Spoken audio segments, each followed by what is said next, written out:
New York keeps its own kind of statistics. Not the ones on billboards or in glossy reports. These numbers live in margins, whispered between night shift workers, bartenders, cab drivers, and the people who are still awake when the trains go almost empty. Every year, hundreds of missing person files in this city end with the same cold line: no further leads.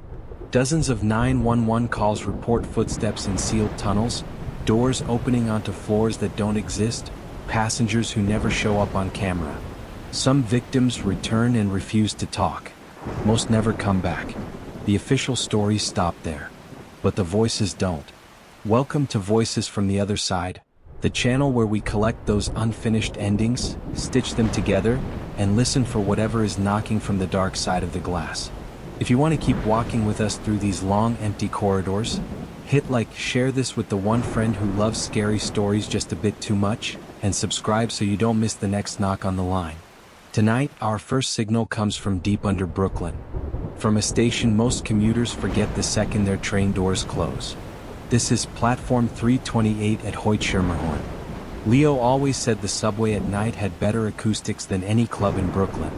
Concrete walls, tiled ceilings, nothing but empty platforms and the low, endless growl of trains in the distance. It turned his cheap guitar into something bigger, fuller, like the whole tunnel was breathing along with the song. But that wasn't why he started playing the late shift. He started because of the clapping. The first time he heard it, Hoyt-Schermerhorn was almost dead quiet. It was a Tuesday just after 3 in the morning when even the rats sounded tired. Leo was halfway through a tired cover, fingers numb, when someone started clapping from down in the track bed. Not on the platform. Not behind him. From the dark, just beyond the yellow line. Slow, deliberate. 3 beats. Then silence. Leo froze. "Hey man, that's a dangerous place to be," he called, peering down into the shadows between the rails. No answer.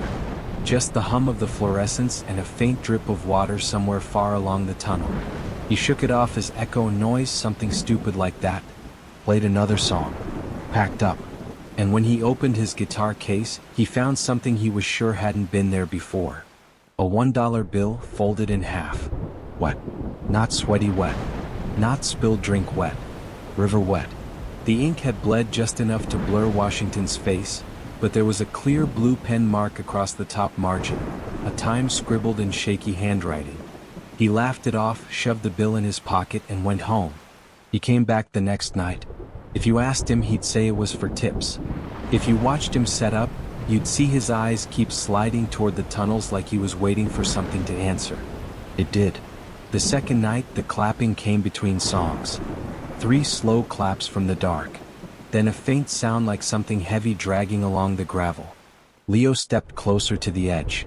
"You want a request, you gotta come up where I can see you." The tunnel watched him back with a long, cold silence. He played anyway. It was easier than listening. People came and went. The last stragglers, overnight workers. A couple making out against a column like this station wasn't full of peeling paint and bad memories. Nobody clapped. Nobody tossed more than some coins. But at 3:28 a.m., on the dot, the overhead display, the old one no one ever paid attention to, flickered. Arrival times vanished. The screen went blank. Then it showed a single line. 3:28, local. No train color. No destination. Leo stared at it until the letters glitched and snapped back to normal. When he finished his last song, there were 3 wet dollar bills in his case. Each marked with the same time, 3:28. By the end of the week, Leo had a stack of wet bills. They left little ghost circles on his dresser when he spread them out to dry in his tiny room. All of them were marked 3:28, some in blue pen, some in black, one in something that looked disturbingly too dark to be ink. He Googled everything. Hoyt-Schermerhorn accident 3:28. Subway death time 3:28. Brooklyn local ghost story platform. The results were a mess of crime stories, train delays, urban legends. Nothing clean. Nothing exact. But there were fragments. An article about a man who slipped between train and platform, pronounced dead at 3:28. A forum post about a mugging gone wrong near the mezzanine. Time of call, 3:28. A blurry Reddit thread, anyone else hearing applause at Hoyt after 3 a.m.? The replies were deleted. The next Tuesday, Leo was back at the station, picking through a minor key progression that made the tunnel feel longer than usual. A cold draft blew from somewhere it shouldn't. It smelled like rust in the East River. Somewhere behind him, a station agent locked a gate and went home. Lights dimmed. Hoyt Schermerhorn felt bigger when it was empty, like half the station existed only after midnight. That was when Leo saw it, a door. It was tucked between two maintenance closets at the very end of the platform, a narrow metal door he'd never noticed before, half hidden behind a peeling "Authorized Personnel Only" sign. What drew his eye wasn't the door itself. It was the light underneath. A thin line of pale greenish light leaked out at the threshold, pulsing gently like it was breathing. 3 claps echoed from the tunnel. Leo swallowed. "All right," he muttered to himself. "You win." He slung the guitar over his back and walked toward the door. The closer he got, the stranger the air felt. Heavy. Wet. Like he was walking into a rainstorm that hadn't started yet. The tiled walls sweated condensation. The overhead lights hummed louder. He put his hand on the knob. Ice shot up his arm. The world swallowed its sound. For a second, everything stopped. The distant trains, the buzz of the lights, even his own heartbeat felt wrong, like it was coming half a second late. Then the door opened. On the other side there was another platform. Same width, same arches, same dirty tiles. But this one was lit by an anemic green glow, like subway light filtered through deep water. The air tasted stale. And it was full of people. They stood in loose clusters, dressed in a dozen different decades at once. Business suits gone out of style, hoodies with old logos, coats that belonged in sepia photos. Faces pale, eyes unfocused, all of them facing the tracks. No one looked at Leo. No one moved, except for their hands. Every pair of hands, bare, gloved, wrinkled, young, was holding a dollar bill pinched neatly between thumb and forefinger. Wet, dripping steadily onto the concrete. Leo almost turned back. Then he heard his guitar. Not from his hands, he hadn't played a note since he opened the door, but from somewhere above. From the station he'd just left. The melody poured down like water, echoing through this sealed-off space.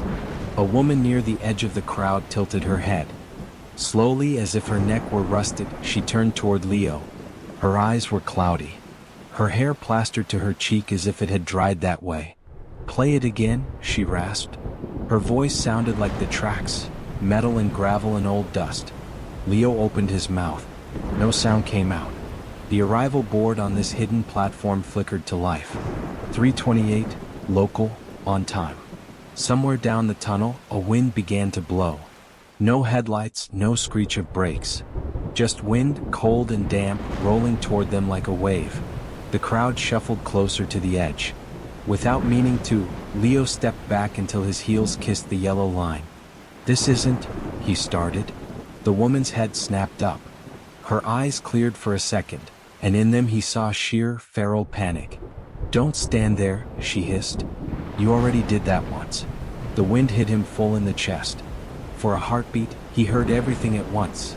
A train roaring, someone shouting, the crunch of bone, the sickening weightless moment of falling between steel and stone. Then it was gone. He was back on the familiar platform. Same flickering lights. Same peeling paint. No door behind him, just grimy tiles where it had been. His guitar hung from his shoulder. His fingers shook as he strummed a chord. The sound rang out too loud in the empty station. The overhead display blinked. 3:28, local delayed. Leo stared. His pockets felt suddenly heavy. He reached in and pulled out a Metro card he didn't remember buying. Black border. White letters. In memory of Leo Santos, lost to the tracks. 3:28 a.m. His hands went numb. The guitar strap dug into his shoulder, suddenly weightless, like he wasn't really holding it at all. On the far side of the platform, the darkness between the rails thickened. Shapes moved in it, not trains but silhouettes gathering, drawn by the sound of his strings. The clapping started again. Slow, grateful, endless. Leo closed his eyes. The truth slid into place, cold and quiet. Those wet dollar bills weren't tips. They were fares. The people on the hidden platform weren't his audience. They were waiting to be called. Every song he played tugged another tired commuter away from the edge of the wrong platform, back toward the world that still had mornings and rent and cheap takeout. Every night he came back, thinking he was chasing a story or a superstition. He was really doing the only job left to him. He opened his eyes, lifted the guitar, and began to play, not for the living, but for the ones who hadn't figured out which side of the glass they belonged on yet. Up above, the city counted another missing person file as no further leads. Down here, on platform 328, the train was always almost arriving. And Leo, the busker who died at 3:28 a.m., kept performing the same final set over and over, clapping back from the dark to keep the next pair of feet off the tracks. The crowd beneath the city listened. Their wet dollar bills waited. The clock on the wall never moved past 3:28. On paper, Leo's file ended with 3 words: no further leads. The cameras malfunctioned, the witnesses weren't sure, and the time of death stayed stamped at 3:28 a.m. Somewhere under Brooklyn, a guitar kept playing to an audience no one could count. But New York is good at burying unfinished stories. The city just folds them into itself. A man who falls between train and platform becomes an accident. A missing commuter becomes a statistic. And the places that hold on to those moments, the wrong platform, the locked service door, the clock that never moves past a certain minute, they quietly keep doing what they do. Up above, life goes on. People change lines, change jobs, change boroughs. They move out, move in, sometimes into apartments that were never really meant to be lived in again. Because down here, below the street, we've been following routes and timelines. But not all ghosts travel by train. Some of them don't move at all. They just watch. Tonight, we climb out of the subway and step into a pre-war building on the Lower East Side, where the rent is almost cheap if you don't ask too many questions. Where one tenant thinks she scored the deal of her life, until she finds a window in her bedroom that doesn't face the street, the courtyard, or any shaft of air. It faces a room that doesn't exist on the building plan. And every night at 1:11 a.m., someone on the other side writes a new warning on the glass. This is the window that faces no street. By the time Nora realized the window wasn't supposed to be there, she'd already signed the lease. It was the kind of deal New Yorkers bragged about and secretly regretted. Pre-war walk-up on the Lower East Side, high ceilings, original molding, and a rent number that made friends go, "Okay, what's wrong with it?" She'd laughed that off. The building was old, sure. The stairwell smelled like dust and old radiator steam, and someone had carved a date into the banister, 1938, but the apartment itself felt solid. Warm. Lived in. 2 rooms, a narrow kitchen, a bathroom that barely fit one person at a time, and a bedroom with a cracked white door and a little chandelier that buzzed when you flipped the switch. And a window. It was almost an afterthought. Set into the bedroom wall opposite the door, framed by peeling white paint, the glass speckled with city grime. It was the first thing Nora's friends commented on when she sent the video to her. "Nice," her friend Ruby texted. "You finally get a view?" Nora had zoomed in then, expecting the usual New York nothingness. A brick wall, a fire escape, another apartment 3 feet away. But the window didn't face a street. It didn't face a courtyard. It didn't face anything at all. On the other side of the glass was another room. Dim, colorless, like someone had drained the life from it. Same proportions as hers, same old molding and radiator silhouette, only empty. No furniture. No lights. Just the shape of a door on the far wall and a ceiling light fixture that never turned on. "Probably the next apartment," Ruby said on call. "Like a weird interior window? Maybe it was a shared space or they renovated something." "Yeah," Nora said, even though something about that didn't sit right. "Probably." She moved in on a rainy Thursday. Boxes, noise, the kind of exhausted happiness that makes you forgive chipped tiles and stuck drawers. The super, a wiry man in his 50s named Luis, handed her the keys with a tired smile. "You're in 4B now," he said. "Last tenant left in a hurry. You get good luck from that. Fresh start." "Why'd they leave?" Nora asked casually. Luis's smile faltered for a heartbeat. "Work," he said. "You know, people move." She almost asked about the window. Did all the units have one like that? Was there another apartment on the other side? But the hallway light flickered and Luis seemed eager to go. If something leaks, call. Something breaks, call. Something feels wrong, don't wait. Just call. Feels wrong? Older buildings, he said, shrugging. They remember a lot. Sometimes they complain. He left her with that and a squeaky front door. For the first few nights, the window was just weird, not scary. During the day, the room beyond was the same pale gray, like a photograph left in the sun. No movement. No furniture. Just emptiness. At night, the glass turned into a flat, dark square. No light. No street glow. It was as if the world simply stopped at that pane.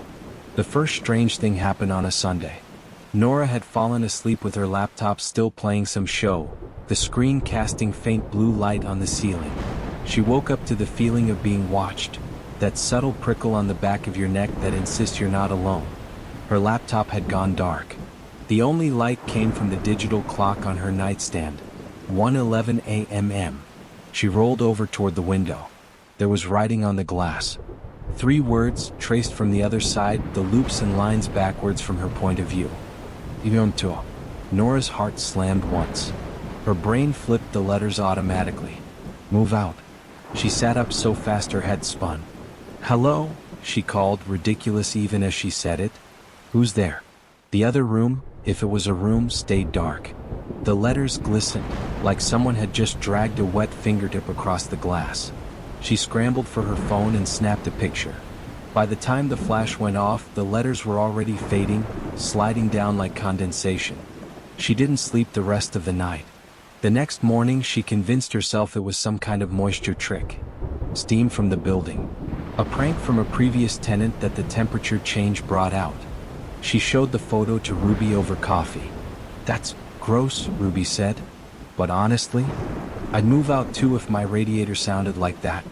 She grinned, trying to be light. You sure it's not just your own breath? People write on glass all the time. From the wrong side? Nora said. Backwards. Ruby chewed her lip. Ask your super about the room. Maybe there's a creepy neighbor. Or an old storage closet. Or, like, an illegal Airbnb from the 80s. Nora laughed, more from nerves than humor. She waited until that afternoon, then knocked on Luis's basement office door. He answered slower this time, eyes tired. When she explained, the window, the mirrored room, the message, his shoulders seemed to subtly fold inward. You shouldn't look too long, he said. Too long at what? At things that aren't there anymore. Nora frowned. So there was a room? There was a 4C once, Luis said. Before the walls changed. Before the plans changed. They sealed it after. He hesitated. After someone jumped. Jumped? From in there? Luis shook his head. In here, out there, doesn't matter. The window stayed. The room did not. He rubbed his forehead. You see something in that glass, you do not answer. You close the curtain. You put something heavy in front. That's it. Nora asked, You're just okay with this? With a ghost window in your building? Luis sighed. I work here long time. People don't worry about ghosts. They worry about rent, about leaks, about heat. You want me to say I'll fix it, I say okay, I fix it. He looked at her, serious. But if it writes again, you listen. That night, Nora bought a cheap tension rod and a blackout curtain. She put them up. She went to bed. At 1:11 a.m., she woke up to cold air on her face. The curtain was open. Not ripped. Not fallen. Just gently pulled to one side as if by a polite hand. The glass was clear. For a moment, Nora thought she'd imagined everything. She even smiled, shaky, at the emptiness of the other room. Then something moved. Not a person. Not exactly. It was like her room had been copied and pasted onto the other side. Same layout, same positions, but a few seconds out of sync. As she lifted her hand to her hair, she saw herself faintly in the other room, lifting her hand first. Her reflection frowned before she did. Nora stood up. The woman in the other room was already standing. There was no mirror, no frame, no visible edges around the image. It was just there, wrong by a heartbeat. Her phone buzzed on the nightstand. On the other side of the glass, the twin room's phone lit up before hers did. The faint figure reached for it. Nora watched, frozen, as the other her put the phone to her ear. Nora's phone screen flashed caller ID, unknown. She didn't pick up. The other her did. As soon as she lifted the phone, words appeared on the glass between them, traced from that side, backward again. Mrtanodi. Nora whispered it out loud. Don't turn. Her phone stopped buzzing. The room felt like someone had pressed pause on the world. The faint figure on the other side slowly turned its head toward the window, toward Nora, eyes wide, mouth open in a silent shout. Something yanked her backward out of frame. Or, too fast. Her head snapped at an awful angle. The light in that other room went out. Nora collapsed backward onto her own bed, choking on a sound that wouldn't come. Her heart hammered. Her curtain swung slowly back into place on a wind that didn't exist. She moved out the next day. The landlord wasn't happy, but New York had taught her that getting out was often more important than getting back a deposit. She didn't tell him about the window. She didn't tell Luis she'd ignored the warning. She just packed, called a cab, and didn't look back until she was on the street. From the sidewalk, the building looked perfectly normal. Fire escapes. Brick. One lit window, then another. Her bedroom window, the ghost window, wasn't visible from outside at all. Just solid wall where it should have been. Weeks passed. She found another place. Smaller, uglier, more expensive, but blessedly ordinary. Sometimes though, she woke up at 1:11 a.m. to a phantom chill and checked the wall, expecting to see glass. There was only plaster. Months later, scrolling through some local news site, a headline caught her eye. Tenant discovered in abandoned section of LES building. Time of death still unclear. The grainy photo showed her old address cordoned off with yellow tape. The article mentioned an interior section of the building that had been bricked up decades ago, no current access. The body, they said, had been found near what appears to be a sealed window. Nora closed the tab. When she picked up her phone to call Ruby, the screen lit up with a missed call notification from an unknown number. Timestamp, 1:11 a.m. Her finger hovered over the call history. She didn't call back. Somewhere in the Lower East Side, in a wall that no contractor ever seems to touch, there's a pane of glass facing a room that doesn't officially exist. Some nights, at 1:11, a hand appears on the other side, tracing frantic backward letters on the cold surface, begging the next tenant to move out before the story catches up with them. And every so often, when someone ignores it, the building quietly adds another room to its list of things that aren't there anymore. And another life that ends without ever facing the street. On paper, Nora did everything right. She saw the warning, she got out, she never looked back. But New York is full of people who don't get that chance. Some stories here end in sealed walls and ghost windows that never see the street. Others end under fluorescent lights, on gurneys with wheels that squeak, in rooms that are designed for endings and still somehow never get used to them. If the city has a nervous system, then its hospitals are the places where all the signals spike at once. The screams, the sorries, the please don't let me die, the long silences afterward. They soak into tile and plaster and paint until you can scrub and never quite get that smell of night shift out. We've just walked away from an apartment that tried to warn its tenant before the story caught her. Now we're going somewhere that never sleeps at all, where the lights have to stay on, where clocks don't stop at 1:11 or 3:28, and where the phones ring whether you're ready or not. On the west side, not far from where the sirens echo off the river, there's an emergency room that keeps a strange set of stats of its own. Late night calls from the ambulance bay. No ambulance on the cameras. No patient at the door. The same voice. The same vitals. The same plea to hurry. And every time, the chart opens under the same attending nurse's name, even though she's been dead for years. This is night call at St. Luke's ER. The first time the ambulance bay phone rang after midnight, Dana thought it was a prank. St. Luke's ER was never quiet exactly, but there were pockets of something close to silence around 3 a.m.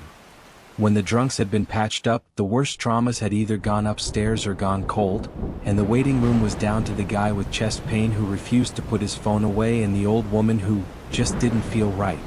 On those nights, the hum of the fluorescent lights felt louder. Monitors beeped like sleepy birds. Automatic doors sighed open and shut for no one. Dana was at triage, staring at the glowing screen of the intake computer, when the old wall phone by the sliding doors began to ring. Not her headset. Not the nurse station line. The landline on the wall, beige plastic gone yellow with age, the one nobody used anymore since everything went digital. It rang with that harsh, old-fashioned sound, too loud in the half-empty ER. She frowned, got up, and crossed to the phone. Through the glass, the ambulance bay was empty. Wet pavement shining under the sodium lamps, breath of exhaust lingering from the last rig that had pulled out. She picked up.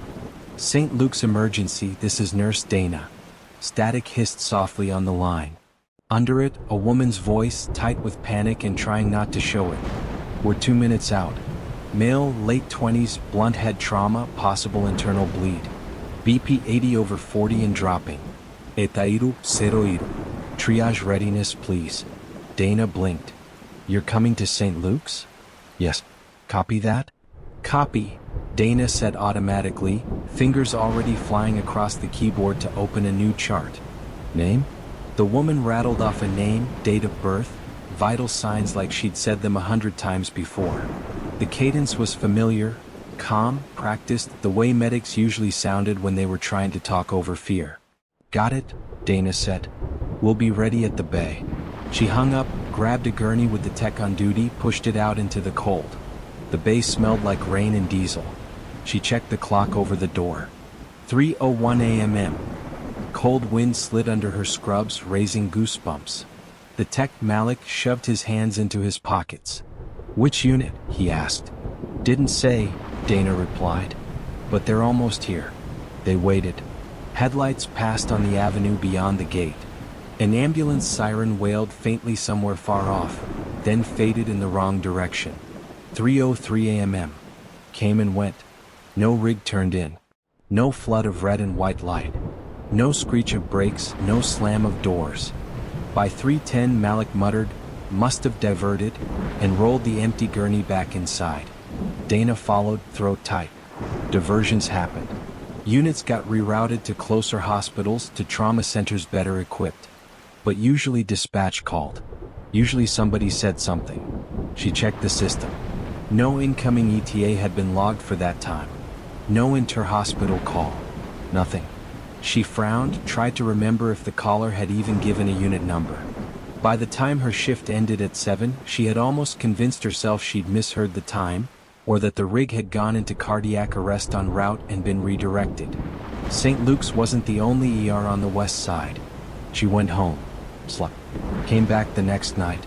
At 3:03 a.m., the wall phone rang again. Same harsh sound. Same empty ambulance bay outside the glass. Dana's heart stuttered.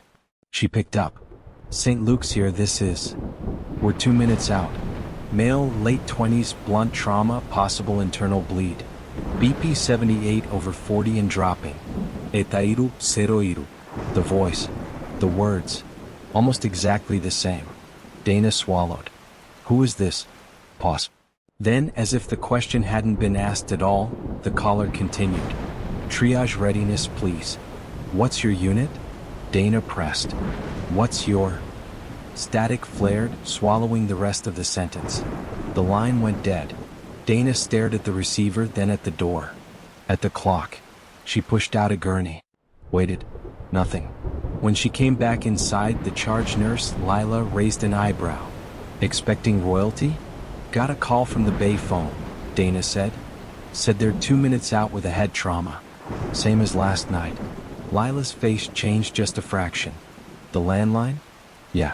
Lila glanced at the wall, at the yellowing plastic phone. If they're coming, we'll hear them. You should probably ignore that thing if it rings again. Why? Because maintenance says it isn't hooked up to anything. Dana almost laughed.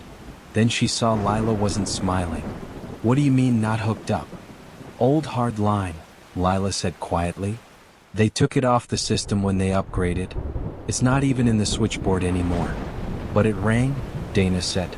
Twice. Lila shrugged in that way nurses do when they've seen too much and decided some things are better left administratively unexplained. Then maybe you should stop picking up. Dana didn't stop. Over the next week, the phone rang 3 more times. Always a little after 3. Always the same voice, the same report, the same vital signs slipping lower each night.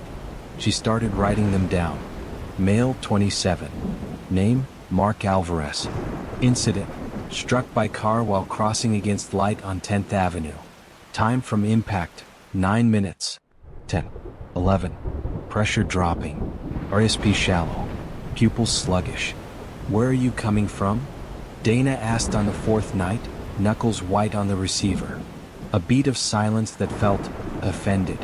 Ambulance bay, the caller said. Same as always. Dana glanced up at the security monitor, a grainy black and white feed of the bay. Just the shimmer of wet pavement and the far-off blur of traffic. Who are you? She whispered.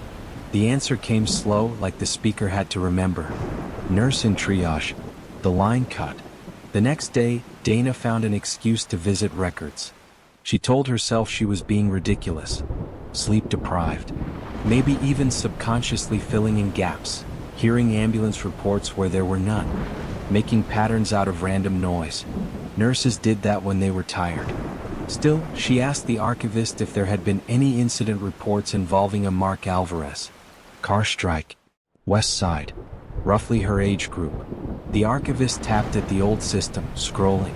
After a moment, she nodded slowly. Yeah, here. Alvarez Mark. Brought in about 8 years ago. Hit and run outside a bar. Time of death. 3:03 a.m. Dana's skin crawled. Which nurse took the case? She asked. The archivist squinted. Attending MD, resident, triage RN. She turned the screen a little, as if letting Dana lean in would make the text easier to accept. There, in thin, pixelated letters, was a name. RN on intake, D. Casillas. Her own last name. Dana stared. That's not possible. The archivist shook her head. Not you, honey. Different D. Casillas. This was, yeah, she predated you. Same last name, though. That's wild. What happened to her? Dana's voice came out too soft. The archivist frowned. Looks like there's a memo. She clicked, skimmed, then exhaled. Oh, she died. Couple months after that case. Hit by a car in the ambulance bay. Time of death. Wow. 3:03 a.m. The room felt too small. When the phone rang again that night, Dana already knew what she would hear. We're 2 minutes out. Male, late 20s. D. Casillas, Dana said sharply. Is that you? Silence. The static thickened, then thinned. Triage readiness, please, the voice said, but it sounded wrong now. Less like a person speaking, more like a recording that had been played too many times. You did your part, Dana said, surprising herself. He died. You died. You don't have to keep calling. The lights above the doors flickered. The glass of the ambulance bay reflected her face, pale, drawn, headset crooked. For a second, another face hovered just behind her in the reflection, wearing an older style of scrubs, hair pulled back in a different way. Her own eyes stared back at her from that face, a few years older, a few years more tired. We're 2 minutes out, the voice repeated. Please be ready. I am ready, Dana whispered. I'm here. I'll take him if he comes. The line crackled. Something in the air eased, like a held breath finally let go. That night, 3:03 came and went with no call. No phantom siren. No empty ETA. Weeks went by. The phone stayed mute. Life went on. Patients came and went. Some lived. Some didn't. Dana learned to sleep on her days off again. Then, one stormy night, the new grad nurse at triage, frightened eyes and fresh badge, sidled up to her. Hey, she said. We just got a weird call. On the wall phone? Some lady saying she's 2 minutes out from the bay, but security says there's no one there. Dana felt her stomach drop. What did she say? Dana asked. The kid swallowed. Male, late 20s, car accident. I don't know, it sounded rehearsed. And she asked for triage readiness. Dana looked at the phone on the wall. It looked back, silent and beige and perfectly ordinary. She smiled at the new nurse gently. It's okay, she said. If she calls again, tell her we're ready. That's all she wants. Who is she? The new nurse asked. Dana hesitated. A nurse who never stopped triaging, she said. but she's not your problem. That night, alone for a moment by the doors, Dana laid a hand on the old phone. "If you still need to call," she whispered, "I'll answer. I'm on." A faint, almost imagined click responded, not quite a ring, not quite silence. Somewhere between dispatch and destination, between impact and flatline, something in St. Luke's ER had decided a call should always go through. That a voice should always warn, that someone should always be waiting at the doors. Maybe that was a kind of mercy. Or maybe it was just another way the city refused to let its dead rest. Either way, in the long nights when the sirens blurred with the wind off the river, and the monitors beeped like tired birds, Dana sometimes heard a phantom ringing under the normal noise, like an old phone trying to connect. And she knew that if she answered, she'd hear the same report, the same vitals, the same desperate professionalism from a nurse who died in the ambulance bay at 3:03 a.m. A nurse who kept making sure her last patient was never left waiting alone in the dark. In St. Luke's, the phones ring even for patients who never make it through the doors. The city's emergency lines are like nerves. They flare, they quiet, they remember. A voice can get stuck in that circuit, repeating its last duty call long after the chart is closed and the nurse's name is carved into a plaque. But out of all the strange things that haunt New York at night, the most stubborn aren't always in hospitals or subways or sealed-off rooms. Sometimes they're hiding in the most boring places of all. In office buildings with glossy lobbies and bad coffee. In towers you only see at ground level as a blur of glass, never wondering what happens on those upper floors after midnight, when the cleaning crew is gone, when only one light is still on, and when the elevator should have stopped for the night. Should have. We've listened to a dead nurse who won't stop triaging a man who died at 3:03 a.m. Now we're going to follow someone very different. A copywriter on a late deadline in Midtown who discovers that his building's elevator still works after hours, but takes him to a floor that doesn't exist on the directory. The cameras don't show it. The blueprints don't list it. But the panel lights up just the same. This is Elevator 13 Midtown. By the time Adam realized he was alone, the building had already decided he wasn't going home. Midtown after 11 p.m. looked nothing like the buzzing, crowded blur he saw on lunch breaks. From the 27th floor, the city was a grid of tired lights and reflected windows, like someone had turned down the saturation on New York and left it on pause. Inside the office, everything hummed on autopilot. The AC, the vending machine, the printer he just begged not to jam. Adam was the last copywriter still wrestling with the big pitch, a brand campaign for a massive elevator manufacturer. He'd been punchy about the irony all week. "Elevating the future," the deck said. "Please just elevate my salary," he'd muttered. Now the only light in the open floor plan came from his monitor and the emergency exit sign. The rest of the cubicles were dim, computer screens asleep, plants drooping like they'd given up. The email wait time bar spun in the corner of his screen. "Sending." In the subject line, Q4 pitch, final, this one for real. Sent to exec team, board, client, everybody who mattered. He watched the bar creep to 100%. Sent 11:47 p.m. That was it. Months of work, weekend edits, midnight coffees, gone into the server. He shut his laptop with a soft snap that sounded louder than it should have. "Okay," he told nobody. "Home." He grabbed his bag, shrugged on his coat, and headed for the elevators. The building lobby on his floor was a sterile slice of corporate design. Gray carpet, framed abstract art for brushed steel elevator doors. 3 had little red LEDs glowing with floor numbers. 1 didn't. The 4th panel was off. No numbers, no light above the door. It was the one everyone joked about. Elevator 13, Malik from IT had whispered once when they'd been stuck during a fire drill. The building had it in the plans, then decided to skip the 13th floor to make tenants feel better. Only, someone forgot to tell the wiring. Officially, there was no 13th floor. The directory went 11, 12, 14. The real elevators didn't even have a 13 button, just a thin strip of blank metal. Unofficially, people blamed all kinds of glitches on 13, power flickers, doors misaligning, the random time an empty elevator had opened with all floors lit and no one inside. Tonight, only one elevator light was on. the one above the furthest door, glowing a dull L for lobby. Adam hit the call button. There was a soft mechanical thump, the whisper of cables, then the doors slid open. The cab was empty. Bling. Too bright. He stepped in and hit L again even though it was already lit. Old habit. The doors began to close. Then jerked. Stopped.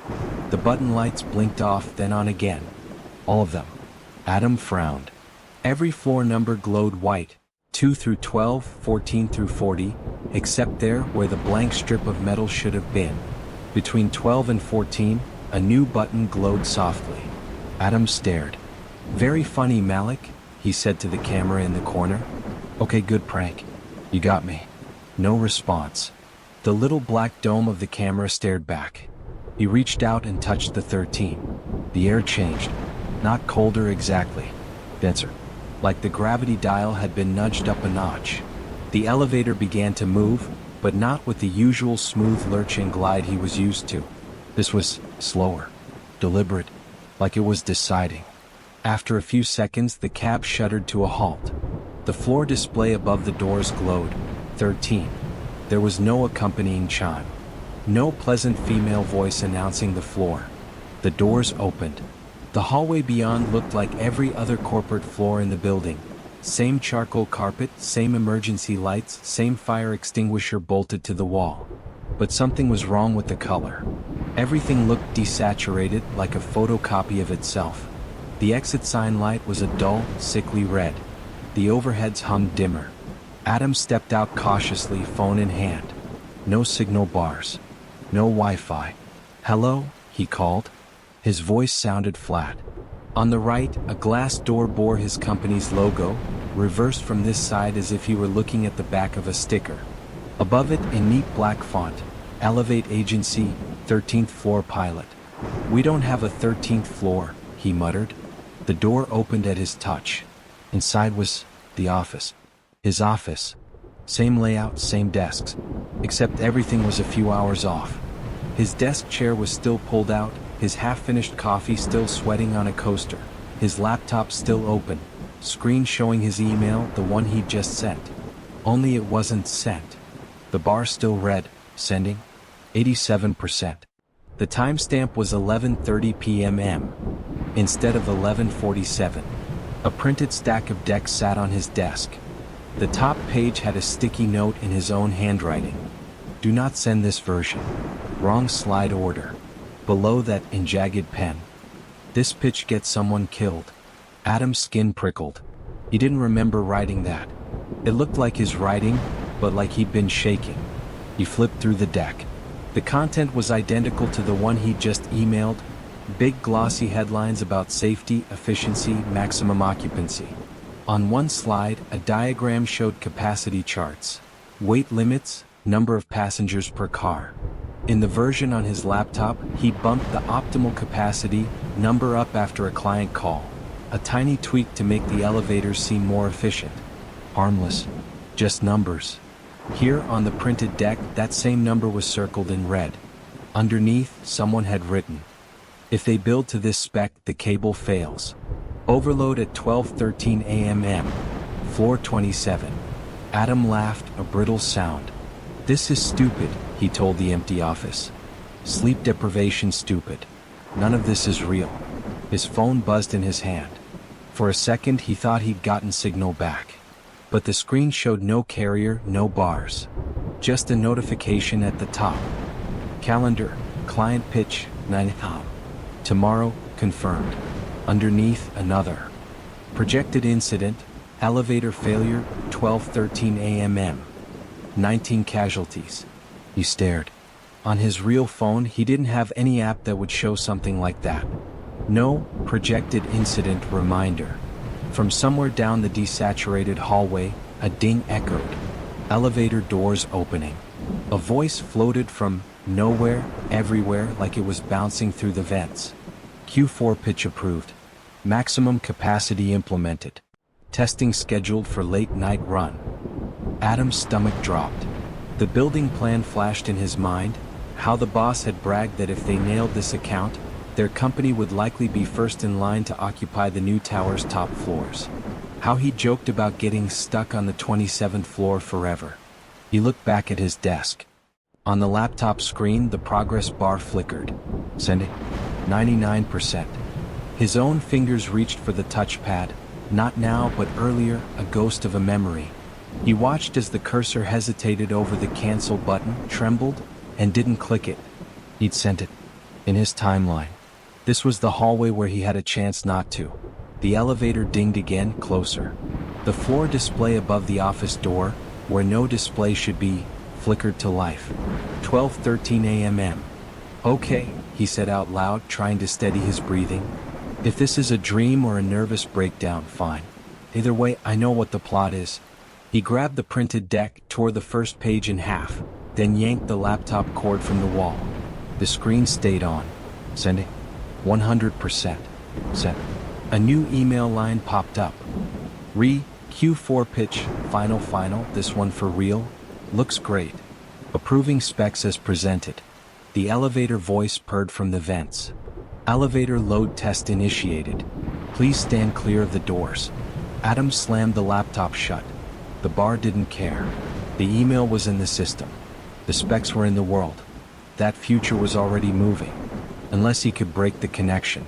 His eyes went to the corner of the room, where the emergency stairwell should be. On this floor, the door was bricked over, as if someone had poured wall over the exit and smoothed it flat. The only way out was the elevator. The same elevator his design would kill. He ran back into the hall. The elevator doors at the end were open a crack, like someone had jammed a foot in and then vanished. Inside, the lights flickered softly. The floor indicator above read, 27, 26, 25, 24. Not from this building. From somewhere else. Somewhere running the specs he'd set.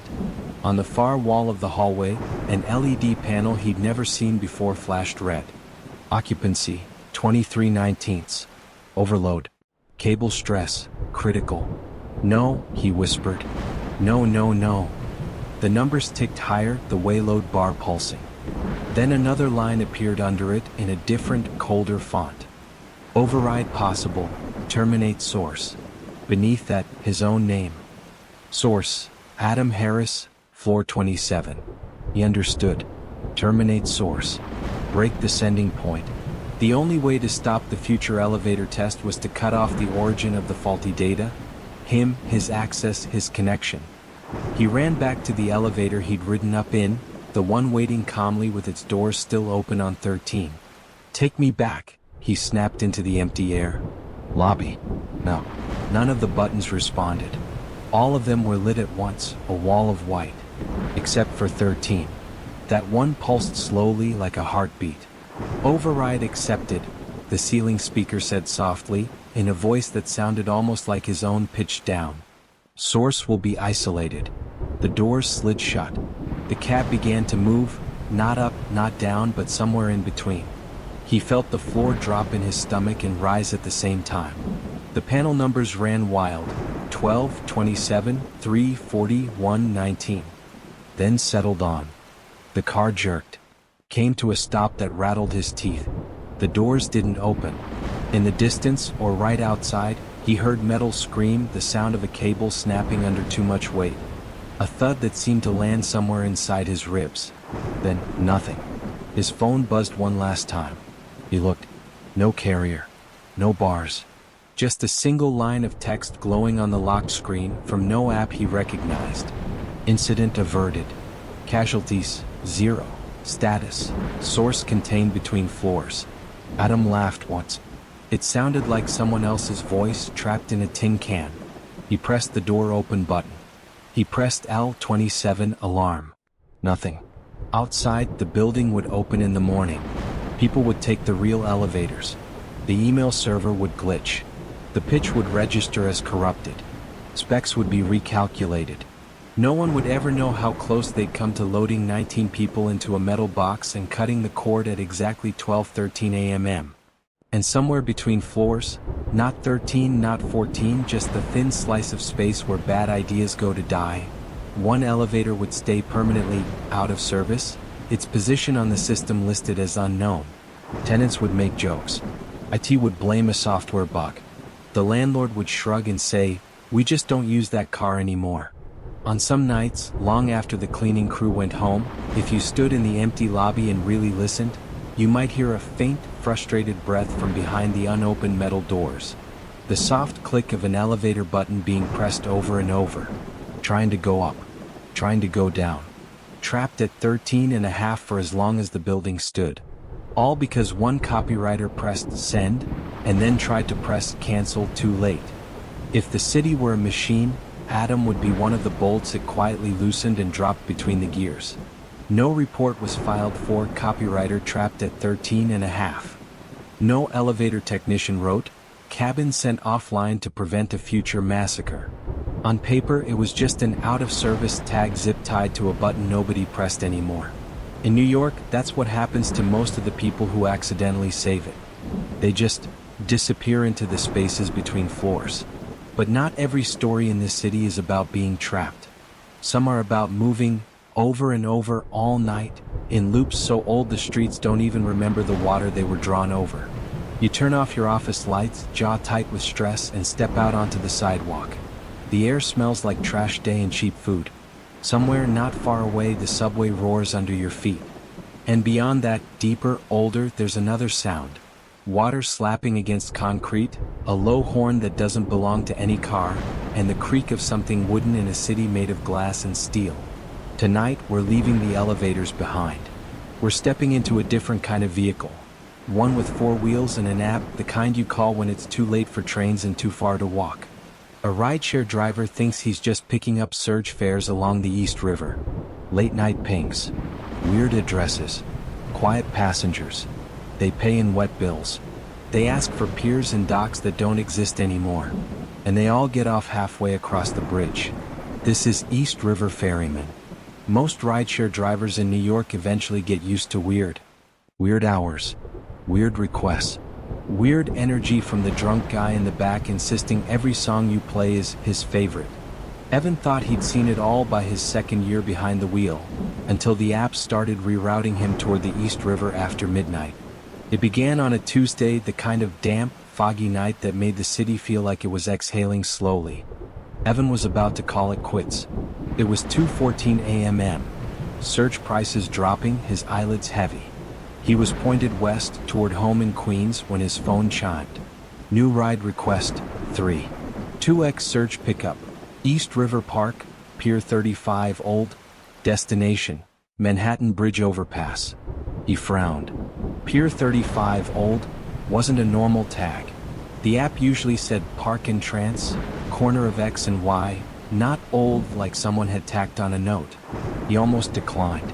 Then he saw the payout estimate. Fine, he muttered. Last one. The closer he drove toward the river, the thicker the fog got. Streetlights along FDR flickered behind a curtain of gray. His GPS arrow floated along a line that seemed to lead directly into the water. Recalculating, the app kept murmuring, then settling back on the same route. He pulled up where the map told him to stop. There was no one. Just the dark curve of the river, the whisper of water slapping the retaining wall, and a row of benches that looked like they hadn't seen daylight in weeks. Evan checked the plate for the rider. Username, Ferryman. Rating, 5-0, 1,283 trips. He turned on the interior light and twisted in his seat. Ferryman? A door opened. Not his. The back right door swung inward on its own, as if caught by a gust of wind. The light from the dashboard spilled over the empty seat. Then someone was sitting there. No sound of weight on upholstery, no shuffle of clothes. 1 second the seat was empty, the next there was a figure. A man, maybe late 40s, heavy coat, cap pulled low. Evan hadn't seen him approach. The smell of river water filled the car. Cold, metallic like wet pennies. Manhattan Bridge Overpass, the man said. His voice was calm, almost bored, with a trace of an accent Evan couldn't place. Old New York, maybe, the kind you heard in black and white movies? Why yeah, Evan said, forcing a laugh. Got it? He put the car in drive. The app's map looked wrong. The blue route line left the park, climbed the ramp, then curved out over the bridge in a smooth arc, only halfway, stopping dead over the middle of the river before fading out. Must be a glitch, he said, more to himself than anyone. The passenger didn't respond. Evan glanced in the rearview mirror out of habit, then flinched. The mirror showed the back seat empty. He could see the man in the corner of his eye, the dark outline, the shape of shoulders, the wet hem of a coat, but the mirror reflected only the gray fabric of the seat and the seat belt hanging idle. Evan swallowed, adjusted the mirror, checked again. Empty. He killed the mirror with a thumb press, flipping it to night mode so it just showed a blur of his own eyes and the headlights behind him. Long night? The man asked casually. Yeah, Evan said. His voice sounded brittle. You, been out late too? Been out a long time, the passenger said. People always need a way across. They drove up the bridge ramp. The city fell away on either side. Fog hung over the river like a low ceiling. As they reached the midpoint of the span, the app chimed. You have arrived at your destination. What? Evan snapped. No, I haven't. We're in the middle of The car shuddered. For a heartbeat, he felt like he'd driven off the edge of something. The lane lines blurred. The world tilted. Then the tires gripped again. They were still on concrete.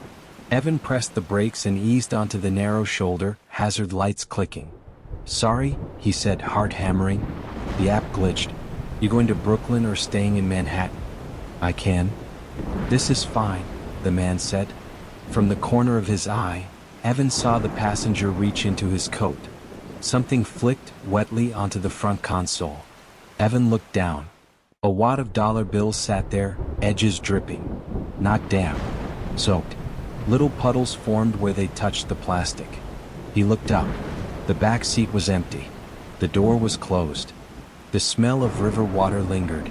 Evan shivered. He picked up one of the bills. The paper felt swollen, like it had absorbed something thicker than just water. The ink had run in strange patterns. Across the top margin, someone had written 3 letters in a careful hand. Pax. He Googled it later. It was code he found out from some old ferry records. Pax, passengers. He chalked the whole thing up to stress. Maybe a weird role-playing guy, some performance artist who'd found a way to mess with his sensors. He dried the money, stuffed it in a jar, and kept driving. But the rides kept coming. Always after midnight. Always tagged near the river. Old pier numbers, long-gone docks, shuttered ferry terminals. Always the same user, ferryman. Sometimes the passenger was the man in the cap. Sometimes it was a woman in a long coat with hair plastered to her cheeks, or a teenager staring straight ahead, or an old guy with a sailor's jacket that smelled like mildew. None of them showed up in the mirror. All of them paid in wet bills stamped packs.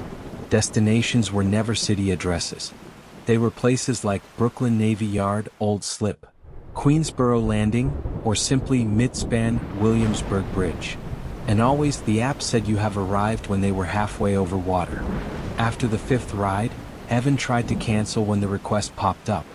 The app froze. Reopened. The request still there. After the 7th, he turned his car around before reaching the coordinates, intending to go offline entirely. His steering wheel stiffened in his hands, like the power assist had died. Easy, a voice said softly from the back. Road slick tonight. He hadn't heard anyone get in. He hadn't even accepted the ride. You're the ferryman? Evan asked. The man in the cap shrugged. That's what they call me now. Used to be other names. Same route though. Same river. Why me? You drive the line, the man said simply. You know how to follow the route even when you can't see it. And you don't ask too many questions before the drop-off. Evan's knuckles were white on the wheel. Drop-off where? The man smiled just enough to show teeth. Where they always go, he said. From one side to the other. Even if the docks have moved. The next night, Evan tried something different. When a ferryman ping came in, pickup, East 34th Ferry, Old. He accepted, drove to the marker, watched the passenger materialize in the back seat like a shadow thickening. Where to? He asked, even though the app already said Queens, Astoria Landing, and no longer in service. You know, the passenger said. Evan took a breath. This time, he said, we go all the way. The man's head tilted. You can't change the route. Maybe not, Evan said. But I can drive past it. He took the ramp onto the bridge, fingers tight on the wheel. As they reached the midpoint, the app chimed its usual. "You have arrived at your destination." Evan ignored it. The car jerked like something heavy had tried to yank the axle sideways. Lane lines blurred. The world swung. For a second, the guardrail vanished, replaced by black water stretching forever. "Careful," the ferryman murmured. "You'll drown us both." "Then stop pulling," Evan snapped, teeth clenched. "If they want to cross, they can walk." The app glitched. The map flickered between the present, neat lines, city grid, and something older, faint drawings of docks and slips, handwritten names of long-gone ferry routes. Evan floored it. The engine roared. The car shot forward. The grip of whatever held him at the midpoint loosened with a sound like snapping rope. For one impossible moment, the bridge felt like it dropped away, steel turning to fog under his tires, and he saw them. A dozen shapes standing in the air over the water, feet where the deck used to be, eyes turned toward his car. Wet coats. Pale faces. Hands clutching bags, hats each other. Passengers stranded between shores. Then concrete slammed back into place. The guardrails snapped into existence. They were on the far incline of the bridge, city rising ahead. Evan didn't look in the back seat. Not until he'd reached solid ground, until the ramp leveled out and the GPS stopped flickering and the smell of river water faded under exhaust and street food. Only then did he glance in the mirror. The back seat was empty. On the headrest, a single wet handprint slowly dried and vanished. The app pinged. Trip completed. Earnings, $0. 00 underneath, a new line appeared in gray. Route broken. Thank you. His next request was normal. Airport run. Too many suitcases. Guy who talked all the way about crypto. 4-3 nights, no ferryman pings came in. On the fourth, as Evan was about to log off, his phone buzzed. No app notification. Just a simple text. From unknown route message. Packs balanced. Fare paid. New ferries assigned. You can go home. Evan parked by the river that night anyway, engine off, windows down. He listened to the slap of the water, the horns, the wind. Somewhere out there, he could almost picture it, an old wooden boat sliding along a route no GPS showed anymore, carrying people from one side of something to another. He counted his wet bills later. They were all gone from the jar, leaving only a faint ring of water on the glass. In their place was a Metro card, bent at one corner, printed with a design he'd never seen before. East River Line, lifetime pass on the back in tiny letters. Not valid for this life. He laughed shakily and put it in his wallet anyway. Somewhere between piers that don't exist and bridges everyone uses without thinking, New York still keeps its oldest routes open. It uses whatever it has. Old boats, strange fog, late-night drivers who follow lines on maps no one else can see. For a while, Evan had been one of those. Now, when the app reroutes him anywhere near the water, he checks the pickup name. If it says ferryman, he lets it time out. Someone else can run the river. He's done his trips. Evan did what almost nobody in this city ever manages to do. He got off the route. No news article ever mentioned him. No app sent a push notification saying, "Thanks for breaking a ghost ferry line that's been running since the 1800s. In the system, he was just another driver who stopped working late nights near the river. The East River kept moving. The bridges filled up again with cars whose only worry was traffic. And the old ferry routes slipped back under the surface, guided now by someone, or something, else. That's the thing about New York. Even when you break one loop, the city doesn't get cleaner. It just shifts the weight. If the river lets a soul go, a building will catch it. If the highway spits out a survivor, a lease will swallow them whole.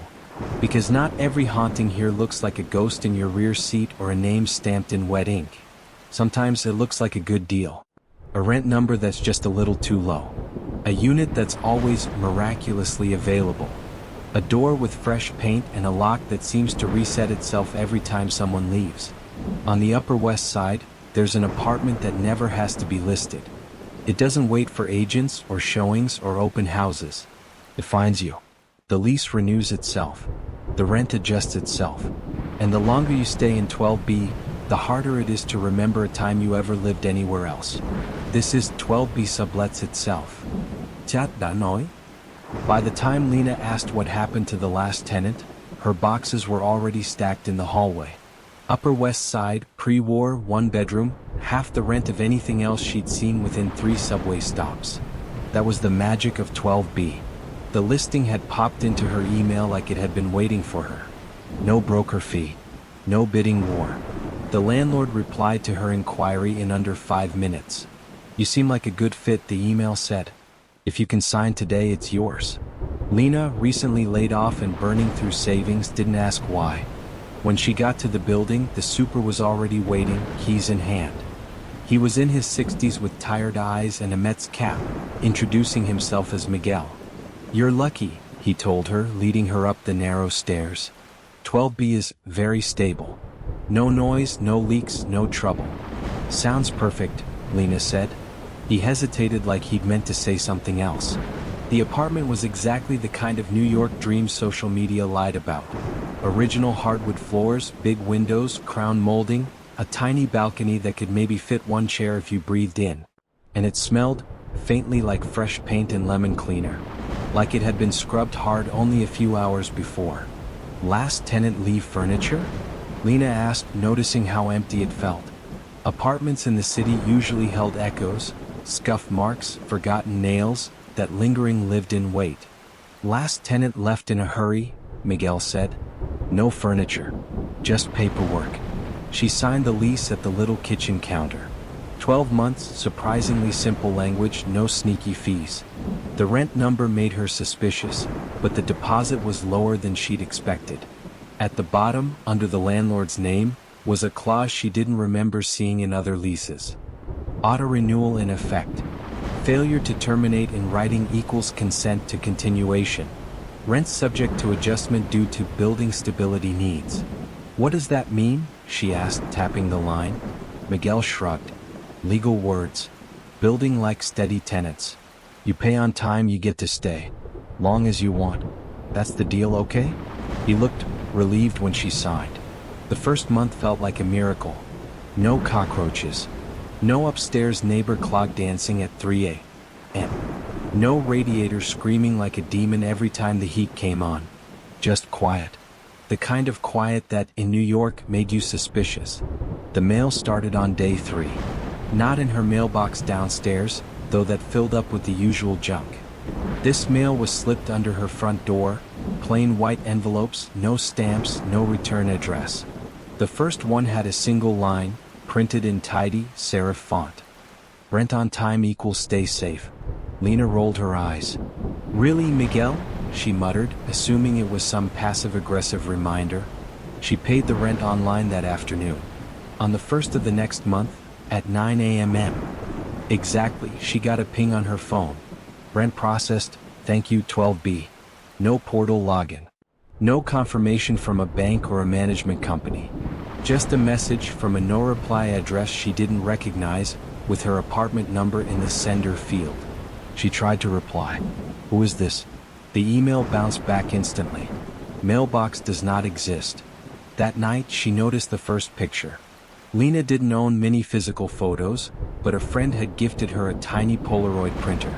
She'd stuck a few snapshots to the fridge with magnets. Her and Ruby on a rooftop, her family at Coney Island, her old cat. In the bottom corner, she now saw a photo she didn't remember printing. A blurry shot of the building lobby. The date printed in white at the bottom was from 2 years ago. 3 people stood in the frame. A woman holding a plant, a guy with a guitar case, and an older man in a suit. All were smiling. The angle suggested some kind of move-in day. She almost pulled it off, but something stopped her. Instead, she texted Miguel. Do you know who used to live in 12B? He took a long time to reply. Buildings are like people. Better to ask where they're going than where they've been. Pay on time, okay? No answer to the question. The second month, the envelope under her door had a different message. Rent increase, plus $73 reason. Building stability needs more from you. There was no official notice, number 30-day warning. Her bank app, when she checked, showed the new amount had already been auto-withdrawn. Okay, no, she said out loud. That's not legal. She marched down to the basement. Miguel was there, doing something to a pipe with a wrench that looked older than the building. "You can't just raise my rent without telling me," Lena said, waving the envelope. "What is this, some kind of weird scare tactic?" He took the paper, read it, and his face went a shade paler. "It already pulled?" he asked quietly. "Yes." Miguel rubbed his face. "You paid at 9 again?" "I didn't pay anything. It auto-drafted." He shook his head. "You said yes on the form. Auto-renewal. The building knows your account now. It takes what it needs for stability." "The building?" she echoed flatly. "You're blaming the building?" Miguel lowered his voice. "Just don't be late. The ones who pay on time, every time they're fine. The ones who didn't," he trailed off. "They what?" His eyes met hers, and for a second she saw real fear. "They're not my tenants anymore," he said. "That's all I know." By month 3, more photos had appeared on Lena's fridge. They were all of 12B. In one, the wallpaper was yellowed, the furniture heavy and floral. A couple in 1970s clothes sat on a couch, frozen mid-laugh. In another, the kitchen was painted avocado green. A woman in a power suit from the 80s smoked at the table, phone cord stretching dangerously far. In all of them, the apartment looked lived in, messy, warm. In all of them, the people looked like they belonged there. As the weeks went by, the photos changed. Lena didn't remember adding more. She'd just come home and find another one tucked under a magnet. The faces in the older photos began to fade. The laughing couple blurred, their outlines fuzzy.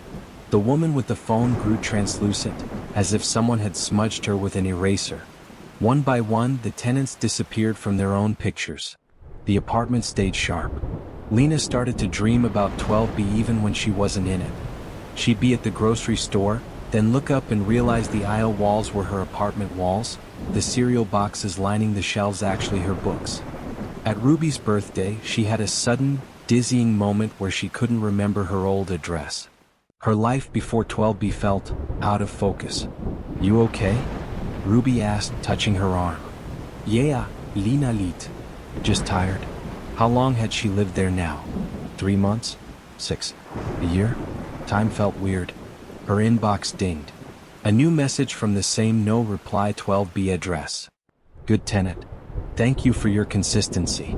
Stability level high." She blocked the address. The next day, it messaged her again from a slightly different variation. "We adapt. You adapt. Please stay." The rent went up again in month 6. Another unmarked envelope, another line. "Rent increase, plus $119 reason. You are worth more." This time Lena snapped. She moved fast. Called Ruby, started looking at new listings, talked to a tenants' rights hotline. The lawyer on the phone sounded skeptical about some of the details, but said, "Auto withdrawal without your explicit consent is illegal. Send written notice. Close the account. We can fight this." She went home determined. On her fridge, all the old photos were blank, just hazy ghosts of furniture. The people were gone entirely. In their place was a new photo. It showed her, Lena, sitting at her kitchen table, laptop open, mouth turned up in a small smile. It was a photo from a week ago, she realized with a jolt. Same shirt, same coffee mug. The date in the corner was next month, written in thin black pen on the white border. "Our longest tenant." Lena's throat went dry. "No," she said. No.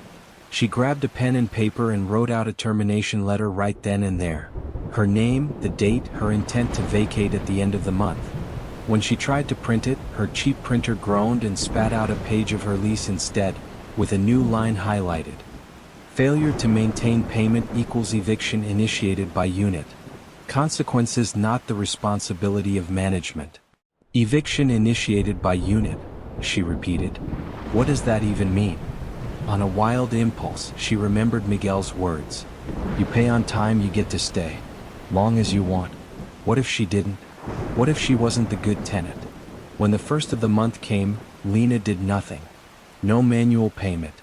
No checking the app. She'd moved her money to a new bank account. The old one, the 112B new, was empty. At exactly 9 a.m., her phone vibrated. Payment attempt failed. A second later. This is a mistake, 12B. You are a good tenant. Do not do this. The apartment felt suddenly heavier. The air thickened. The humming refrigerator fell silent, then roared to life too loud. The walls creaked, a long, slow exhale. Plaster dust rained down from the ceiling in a fine mist. Lena stood in the middle of the living room, shaking. "Evict me then," she whispered. "Do it." The floor under her feet shuddered. Deep in the walls, pipes rattled like teeth. The windows rattled in their frames, then locked with a sharp click she felt in her bones. Every door in the apartment, bathroom, closet, bedroom, slammed shut. Lena's ears popped. The room felt like a plane cabin mid-descent. On the fridge, the photo of her, labeled our longest tenant, curled inward, edges blackening as if held to a flame that only it could feel. Hairline cracks spidered across the walls. Behind one, she saw something that wasn't brick or insulation or pipe. It looked like another room. A corridor of smooth, gray concrete, lined with doorways, like a hotel hallway turned inside out. She realized with a cold drop in her stomach. They weren't just her walls. They were surfaces of other units. Other spaces the building had grown into itself. The building groaned. Then suddenly the front door of 12B flew open. Not outward. Inward, as if pushed by a gust of wind that came from the hallway. The pressure dropped. Lena could move again. In the doorway stood Miguel, sweat on his forehead, keys jangling in his hand. "Go," he rasped. "It's letting you go. Don't wait." Lena grabbed the bag she kept packed by the door. She hadn't even realized she'd started doing that, and bolted. As she stumbled into the hallway, she looked back once. The interior of 12B was folding. The walls seemed to pull inward, paint peeling in strips, floorboards rippling like something beneath them was inhaling. The room looked smaller already, the doorway shrinking. A final envelope slid across the floor toward her feet, pushed by no hand. In block letters. Tenancy terminated. 12B will seek new stability. Something like a gulp echoed from the apartment. The door slammed shut. The number on it, 12B, flickered. Then went blank. Lena stayed with Ruby for a while after that. She filed complaints. Called the management company. The number on her lease went to a disconnected line. The landlord email bounced. The building owner listed on city records had died 15 years earlier. When she walked past her old building months later, the buzzer panel had been updated. New names, new fonts. Where 12B should have been, the button just said, "Lease." "But to who?" she whispered. A real estate site listed a unit in that building sometimes. Never 12B. Never long. Newly vacant, must act fast, the ad would say. She didn't click. In her wallet, she still kept a small scrap of paper she'd torn from the final envelope. A reminder in harsh black letters. Rent on time equals stay safe. On the back, in her own handwriting, she'd added, "Or leave before it loves you back." Because in New York, a cheap apartment that wants you to stay forever isn't just rare. It's hungry. And somewhere on the Upper West Side, behind a door that sometimes says 12B and sometimes doesn't say anything at all, a very stable unit is already adjusting its rent for whoever signs next. Lena did what 12B hated most. She left. No midnight deal. No whispered, "I'll stay one more year." Just a packed bag by the door and a split second when the unit loosened its grip long enough for her to run. In city records, 12B is still occupied. Rent still posts on time. Some digital ledger somewhere insists the unit has a tenant. A stable one, a good one, whether or not a human body actually lives inside. Because that's another thing about New York's ghosts. Some of them don't care if you're there or not. They've learned to live on paper. In leases. In maintenance logs. In schedules that keep running long after the people they were written for are gone. And if haunted apartments are how the city keeps you from leaving, haunted jobs are how it keeps you coming back. Down at the World Trade Center, under a ribcage of white steel and tourist selfies, sits the Oculus, that bright, echoing transit hub that looks like the inside of a spaceship during the day. By 2 a.m., it's a different kind of body.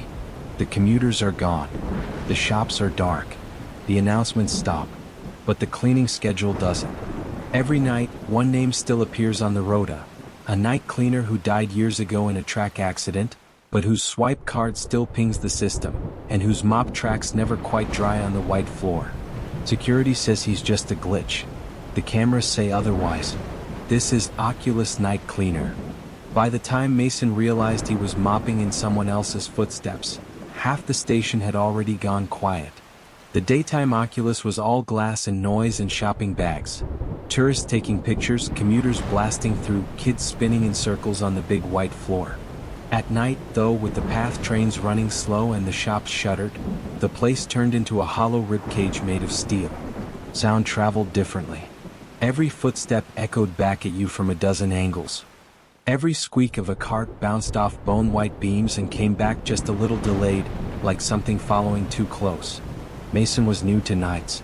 Technically, he was Night Cleaning Technician, WTC Hub, which meant 12-hour shifts, an unflattering neon vest, and a laminated schedule taped inside a dingy staff room that was nowhere near as glamorous as the public spaces it supported. He'd taken the job because it paid better than retail and people didn't bother you much when you were pushing a mop at 3 a.m. The first week, he met the usual rotating cast. Security guys half asleep on monitors, other cleaners trading gossip in Spanish, the one supervisor who seemed to exist only to ask, "You done with that yet?" On his second week, he noticed a name on the rota that didn't match any face. Ortega L. Night shift, midnight to 6 o'clock, floor mate. Who's Ortega? Mason asked, leaning over the chart. Sandra, a cleaner on her 10th year, snorted. Depends who you ask. I'm asking you. Far as payroll's concerned? She shrugged. Nobody. His file's closed. Far as the system's concerned? She tapped the scanner by the locker room door. He still clocks in. Every night. Mason laughed, then realized she wasn't joking. Like, actually? You'll see, she said. Just don't follow his route. Do yours. Go home. The first time Mason saw the water trail, he thought someone had gotten ahead of him. It was around 1:40 a.m. The public had thinned to a few stragglers waiting for late trains, the white floor of the Oculus mostly empty. Mason had started his usual loop, far end by the escalators, then a slow zigzag across the main hall, headphones in, some podcast murmuring in one ear. His cart squeaked. His mop hissed. Then he turned a corner and nearly slipped. A perfect, narrow, wet path stretched across the polished floor in front of him. A curved line as if someone had just dragged a mop through there. He checked his schedule. No one else was assigned to this zone tonight. Hey! He called out, more annoyed than scared. You're in my section. No answer. Mason followed the trail with his eyes. It led from the far stairwell, the one that went down to the PATH tracks, out across the main concourse. Then faded, the sheen drying out mid-hall with no sign of who had made it. He frowned. Maybe someone had rushed through, doing a spot clean for a spill. Maybe he just missed them. He circled the area anyway, checking for a stray bucket, a cart, anything. Nothing. When he came back to his own cart, his radio cracked with static. Son, you copy? It was the overnight supervisor. Yeah, Mason said, pushing down an odd chill. I'm in the main. What's up? You're in the Oculus right now? Yeah, boss. Stay out of the lower platforms for a bit, the supervisor said. PATH had an incident earlier. They're still cleaning up. Mason glanced toward the stairwell at the far end, the one the wet trail seemed to lead from. What kind of incident? Guy on the tracks, the supervisor said. These people keep jumping. Anyway, just don't go down there for a while. The line clicked off. Mason looked at the wet path again. It gleamed faintly, like it had just been laid down. There were no footprints in it but his own. On his third week, he checked the access logs. It started as boredom, long night, slow traffic, supervisors hiding somewhere. He sat by the staff room computer, scrolling through time stamps. Badges beeped in and out all night. Lopez R. Kim M. Johnson, all the cleaners and guards he knew. Then at 0:01 every night, regular as a heartbeat. ID, Ortega Enders, entry approved, device, staff entrance, WC hub. And at 6:01. ID, Ortega Enders, exit approved. Funny, Mason muttered. Guy's punctual. A movement in the reflection of the monitor made him look up. The staff room had a narrow window that looked out on one of the upper walkways. The oculus beyond was mostly dark, lit only by emergency lights and a few dimmed fixtures. In the glass, he caught a glimpse of a figure pushing a mop. Not himself. Someone shorter, broader, with a hunched posture and an older style of uniform. Dark jacket, no reflective stripes. The mop path trailed behind them in a shining curve. Mason spun to look. Out on the actual walkway there was no one. The floor, where he'd just seen the wet trail in the reflection, was bone dry. He looked back at the window. Nothing now. Just his own face in the glow of the monitor. Sandra poked her head in. "You're on break or you married to that chair?" Mason cleared his throat. Who was Ortega? Really? Sandra sighed, came inside and shut the door. Ortega was a night cleaner, she said. Like you. Came over from Puerto Rico in the 90s. Took every shift he could get. What happened? She hesitated. They say he fell. They say he slipped off the edge down by the tracks. He liked to work with headphones in. They say he didn't hear the train. But you don't think that happened? Sandra's mouth tightened. I think he worked a double that week because the schedule got messed up. I think scheduling refused to pay overtime. I think his name got erased from payroll real fast after the accident so they didn't have to talk about it. And the badge? She shrugged. Nobody ever took it out of the system. Or maybe it didn't want to come out. Mason looked back at the logs. Why doesn't anyone fix it? He asked. Sandra gave him a look. Because if the system thinks Ortega still does the floors, they don't hire a second cleaner for those zones. You like your hours, kid? Then don't complain if a ghost's on the road at 2. The next time Mason saw the wet trail, it wasn't empty. It was around 3 a.m. The witching hour for transit hubs, too late for drunks, too early for commuters. The oculus was a hollow white shell, the sound of his mop echoing like distant surf.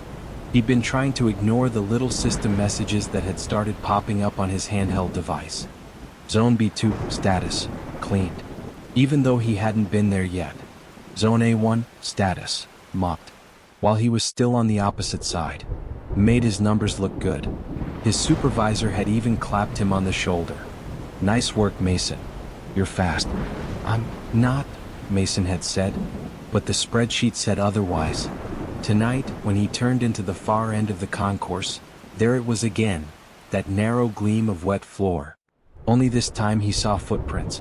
They appeared as he watched, the impression of boots in water, step by step, moving away from the path entrance and out toward the center. The boots weren't attached to anything. Mason froze, hand tightening on his mop handle. Hey, he called, voice bouncing off the high ribs of the ceiling. Hey, Ortega? The footprints stopped. For a long, breathless moment, nothing moved. Then, slowly, the impressions in the water turned around.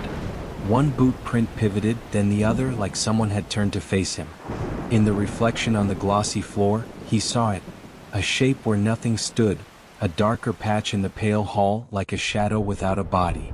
His radio crackled. Who you talking to, Mason? It was the supervisor again. You okay? Mason swallowed. Yeah, just checking something. He took a step forward. The shadow stayed where it was. The wet prints glistened. You're not on the roster anymore, you know, Mason said softly. They wiped you. You don't have to do this. For a second, he thought he heard something under the hum of the lights, the rasp of a man's breath, the squeak of old rubber wheels. Then his handheld buzzed. Handoff request, Ortega Anderson. Accept responsibility for zone. All. 2 buttons, accept and decline. Mason stared. Is that what this is? He whispered. You trying to give it back? His thumb hovered over decline. The lights flickered.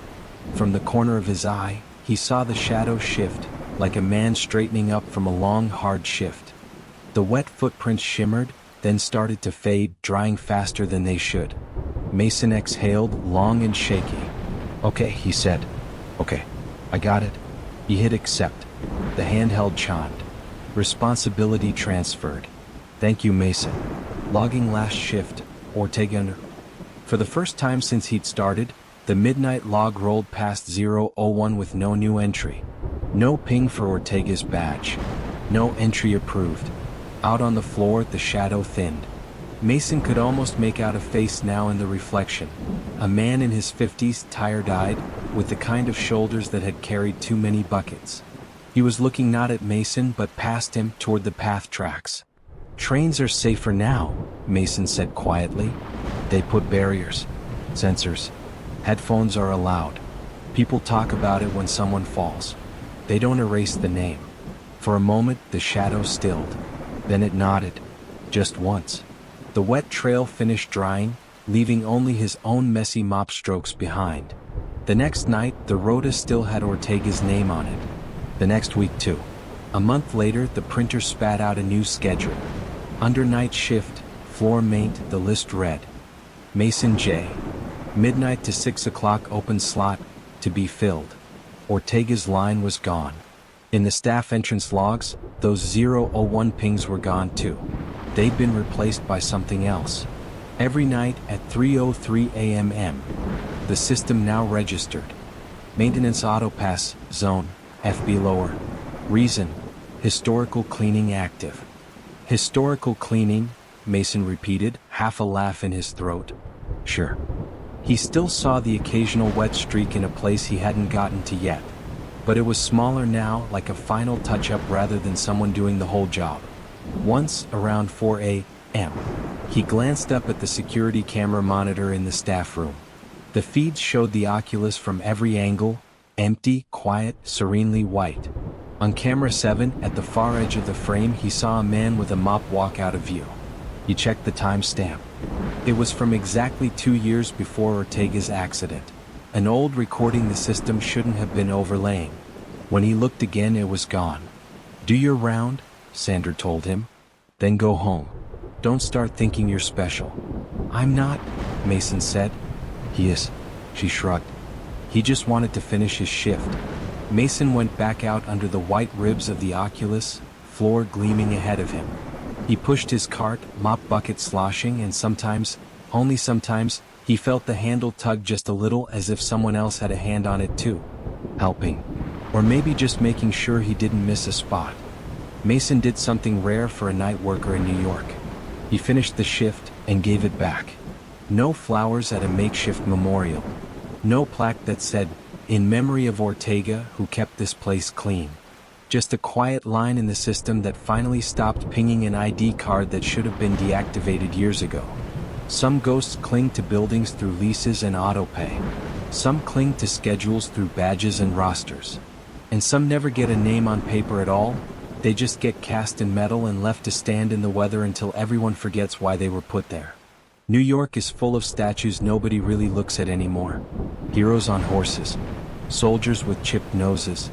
Bronze kids frozen mid-laugh in parks where real kids don't stay after dark. In the daytime they're background. Selfie props. Pigeon targets. At night, when the crowds drain out and the city lets its shoulders drop, those metal faces are the only ones that don't blink. In Brooklyn's Prospect Park, there's a small bronze group families walk past every weekend without really seeing. A man, a woman, and a child, hands linked, looking forever toward the lake. The plaque talks about history, about immigration, about the promise of a better life. It doesn't mention the years when kids started going missing near that statue. Or how, if you count the figures after sunset, there are sometimes 4. This is Prospect Park bronze. In the brochure, the statue was called The New Arrival. In real life, it was just something people walked past on their way to the lake in Prospect Park. A bronze family of 3, a father in a worn coat, a mother in a long dress, a little girl between them holding both their hands. They stood on a low plinth near a path that branched off toward the boathouse. The plaque at their feet talked about immigrants coming to New York, about hope and hardship and the journey toward a brighter tomorrow. Daylight made them harmless. Kids climbed on the pedestal, parents said, "Say cheese," joggers barely glanced up. In summer, the air around them smelled like sunscreen and hot dogs. It was only at dusk that people noticed something was off. Sasha noticed because she was in the park more than most. Dog walkers always are. She walked a big golden mix named Riley for a couple in Park Slope who worked too much and paid well. Her route went past the New Arrival almost every evening, around the time the sky turned lavender and the playground emptied. The first time it was Riley who stopped. They were cutting across the grass, Sasha scrolling absent-mindedly on her phone, when the leash went taut. Riley planted himself, fur bristling, a low growl in his chest. Hey, Sasha soothed, following his gaze. He was staring at the statue. The father, the mother, the girl, all in their usual positions. Bronze faces turned toward the lake. Pigeons pecked around their feet. What? It's just metal, she said, tugging gently. Come on, big guy. Riley refused to move closer. His growl rose half a notch. Sasha rolled her eyes. Fine. We go around. They skirted the long way. As they passed a stand of trees, she glanced back. For a second she thought she saw another shape behind the statue. Smaller than the girl standing by the base. A figure too smooth and dark to be a person in a coat. Then a cloud shifted. The light changed. It was just the statue again. She laughed at herself. Too many ghost podcasts, she muttered. The missing kids came up on the local news a week later. First was a boy, 8 years old, last seen near the long meadow. Then a girl, 11, who'd been riding bikes with friends and never came back from a bathroom break. The anchors said the usual. Stay vigilant, don't let children out of sight, call the tip line. Sasha turned the TV off. In her head, New York had always been a place where bad things happened to other people in other neighborhoods. Not near the park where she worked. Not under her shoes. The next night, she took Riley a different way, avoided the statue, stuck to the busier paths. But routes have a way of sloping back to where they want you. After a week of dodging, of cutting around benches and flower beds, Sasha found herself one evening back near the same familiar bend. Riley balked again. Seriously, she sighed. The path ahead was nearly empty. The sun had just dipped below the treeline, washing everything in that dim, flat light that made shadows look thicker. The statue was right where it always was. Only this time, 2 teenagers were sitting on the plinth, their phones out. Between their legs, on the stone next to the bronze girl's feet, lay a little pile of offerings. A toy car, a plastic bracelet, half a chocolate bar still in its wrapper. What are you doing? Sasha called, more sharply than she'd intended. The taller teen shrugged. It's for the kids, he said. Like a memorial. For which kids? He gave her that look city teenagers reserve for clueless adults. The ones that went missing? My cousin says they were all seen near this statue. People on TikTok say you can ask it to bring them home. His friend nudged him. Or, she said, you can ask it to grant you safe passage. You know, like an immigrant thing. You leave something real, it doesn't take anything you love. That's not funny, Sasha said. Who's joking? The girl muttered. They went back to their phones, backs pressed against the cold bronze legs as if they'd always belonged there. Sasha tugged Riley away. That night, lying in her small apartment with its too thin walls and humming radiator, she couldn't stop thinking about the offerings. About the phrase, safe passage. About how the statue's bronze hands seemed lower in her memory than they'd been before. As if something had gently pulled them down. The next time she walked past alone, she counted. 3 figures. 1 father. 1 mother. 1 child. She exhaled. The plaque had been polished recently. Someone had left a wilted bouquet of flowers leaning against it. A stuffed bear sat between the bronze family's feet. Sasha knelt, partly to read, partly to make Riley feel less like he was dragging her. As she got close, the park seemed to hush. Distant traffic, kids yelling, the faint squeak of swings, all of it felt further away. The air around the statue was cooler. The bronze family's faces were smoother than most old statues she'd seen. No deep pits, no green streaks. As if the rain rolled right off without touching them. She read the plaque. The new arrival, dedicated to all those who came to this city seeking a better life, and to the generations who carried their stories forward. Underneath, in much smaller letters, was a line she'd never noticed before. Commission 19. The last 2 digits were worn away, were never carved.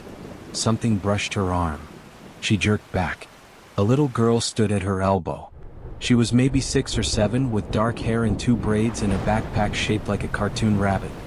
Her eyes were fixed on the statue, wide and serious. Do you think they get tired? The girl asked. Sasha swallowed. Oh, them? The girl pointed. Standing all the time. Watching all the time. Sasha forced a smile. They're metal, honey. They don't feel anything. That's not true, the girl said calmly. Mom says people make statues so we don't forget. That's how they remember. It's like punishment. There was something odd about her voice. A formality that didn't fit the rabbit backpack. Where's your mom? Sasha asked. The girl lifted her chin toward the path.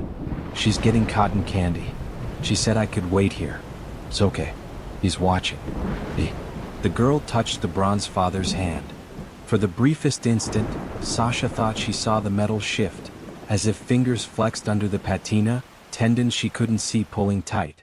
She blinked. It was still. You shouldn't be alone, Sasha said, heart tripping. I can wait with you. The girl smiled faintly. You don't have to. You have a dog to walk. How do you know I? Sasha looked down. Riley wasn't beside her. Her fingers clutched a leash that ended in nothing. She spun. Riley stood a few feet away, hackles up, leash limp where it had slid from her hand. He hadn't moved closer to the statue. The rabbit backpack girl giggled. You're in their picture now, she said. Thank you for the offering. What offering? The girl nodded at Sasha's wrist. Her watch was gone. Not slipped. Not unclasped. Just gone as if it had never been there. A pale circle of skin remained where the tan hadn't reached. Sasha stared. How did? Mom says bronze is hungry, the girl said. It eats metal and time. If you give it something, it might spare what you really care about. Sasha backed away. Okay, she said. We're done here. She grabbed Riley's leash, dragged him along. The dog went willingly, tail tucked. After a few steps, she looked back over her shoulder. There were 4 figures on the plinth. The father, the mother, the little girl, and a 4th shape standing slightly behind, half-formed. It looked like a child too, but smaller, its features blurred like wet clay.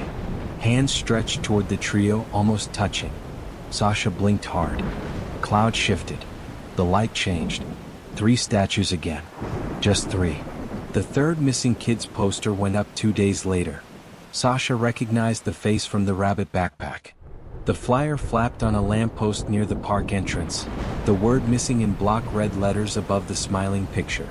She called the tip line. She told them everything, even the parts that made her sound crazy.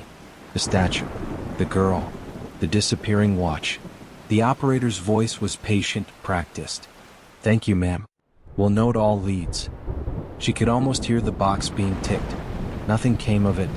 Days passed. More flowers piled around the plinth. More toys, more candy bars. The city grieved in the only way it knew how, fast, publicly, then at a distance. People said the statue was cursed. People said the statue was a guardian. People said the city should take it down. The Parks Department put out a statement saying there was no evidence connecting the artwork to the disappearances. Sasha changed her route. She stopped walking anywhere near that part of the park. She stuck to streets, to concrete, to places where the only faces staring at her were in advertisements. When the Riley job ended, the couple moved to New Jersey. She told herself she was relieved. Less park time. Less exposure. Months went by. One rainy afternoon in late fall, she ended up on the B train, half asleep, watching stations blur by in the window reflection. When she got home, there was a package at her door. No return address. Just her name written in neat, precise handwriting. Inside, wrapped in brown paper, was her watch. The one that had vanished by the statue. It ticked softly, hands still moving, though she hadn't charged or wound it in months. Taped to the back was a scrap of paper, cut from some brochure. Their stories carried forward. Underneath, in that same tidy hand. Thank you for the time. We needed it. Sasha's apartment suddenly felt too small. She went to the window, looked out at the gray city, the wet shine of cars, the distant smudge of trees where the park lay. In Prospect Park, the new arrival still stood on its plinth. Say there are 3 bronze figures if you like. Say the missing kids were taken by someone made of flesh and bone. But if you go at dusk and you stand at just the right angle and you count very carefully, lips moving, finger pointing, you might find yourself pausing. 1, 2, 3. And then very quietly, your mouth forming a fourth number you can't explain. New York has a talent for pretending nothing's wrong. Post enough missing posters, lay enough flowers, argue online long enough. And even a hungry bronze family in a park becomes just another landmark people give directions by. Meet me by that immigrant statue near the lake. Turn left after the 3 bronze people. Most nights, nobody counts to 4. Most nights, the city gets away with it. But the thing about a place that refuses to look directly at its ghosts is, they learn to move where nobody ever wants to look anyway. If Prospect Park is where the city hides what it doesn't want to remember, then the streets are where it hides what it doesn't want to see coming. Headlights blur. Rain streaks the glass. Neon reflections smear together until every block looks the same. And in between all that, in the thin slice of vision we trust the most, the mirror that's supposed to show us what's behind us, some cars just don't have one.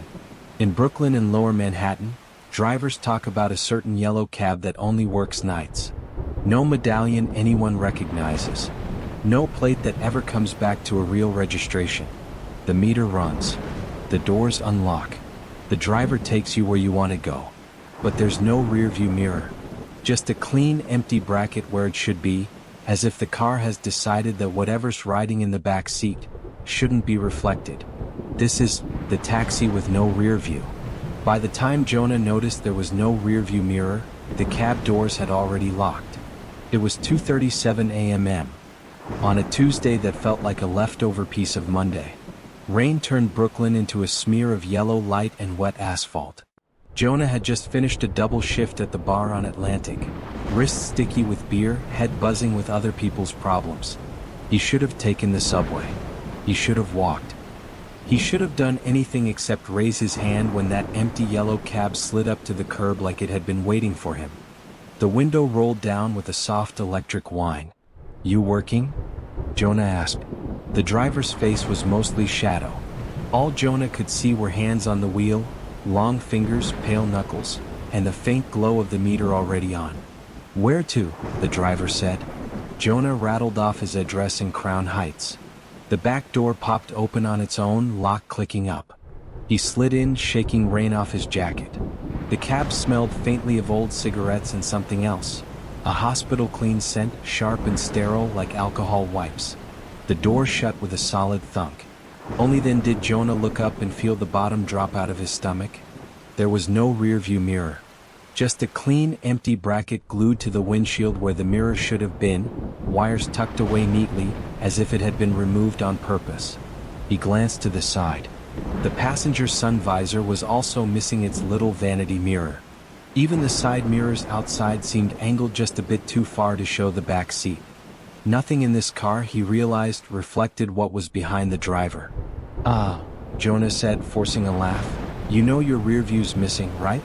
The driver didn't look back. "Don't need it," he said.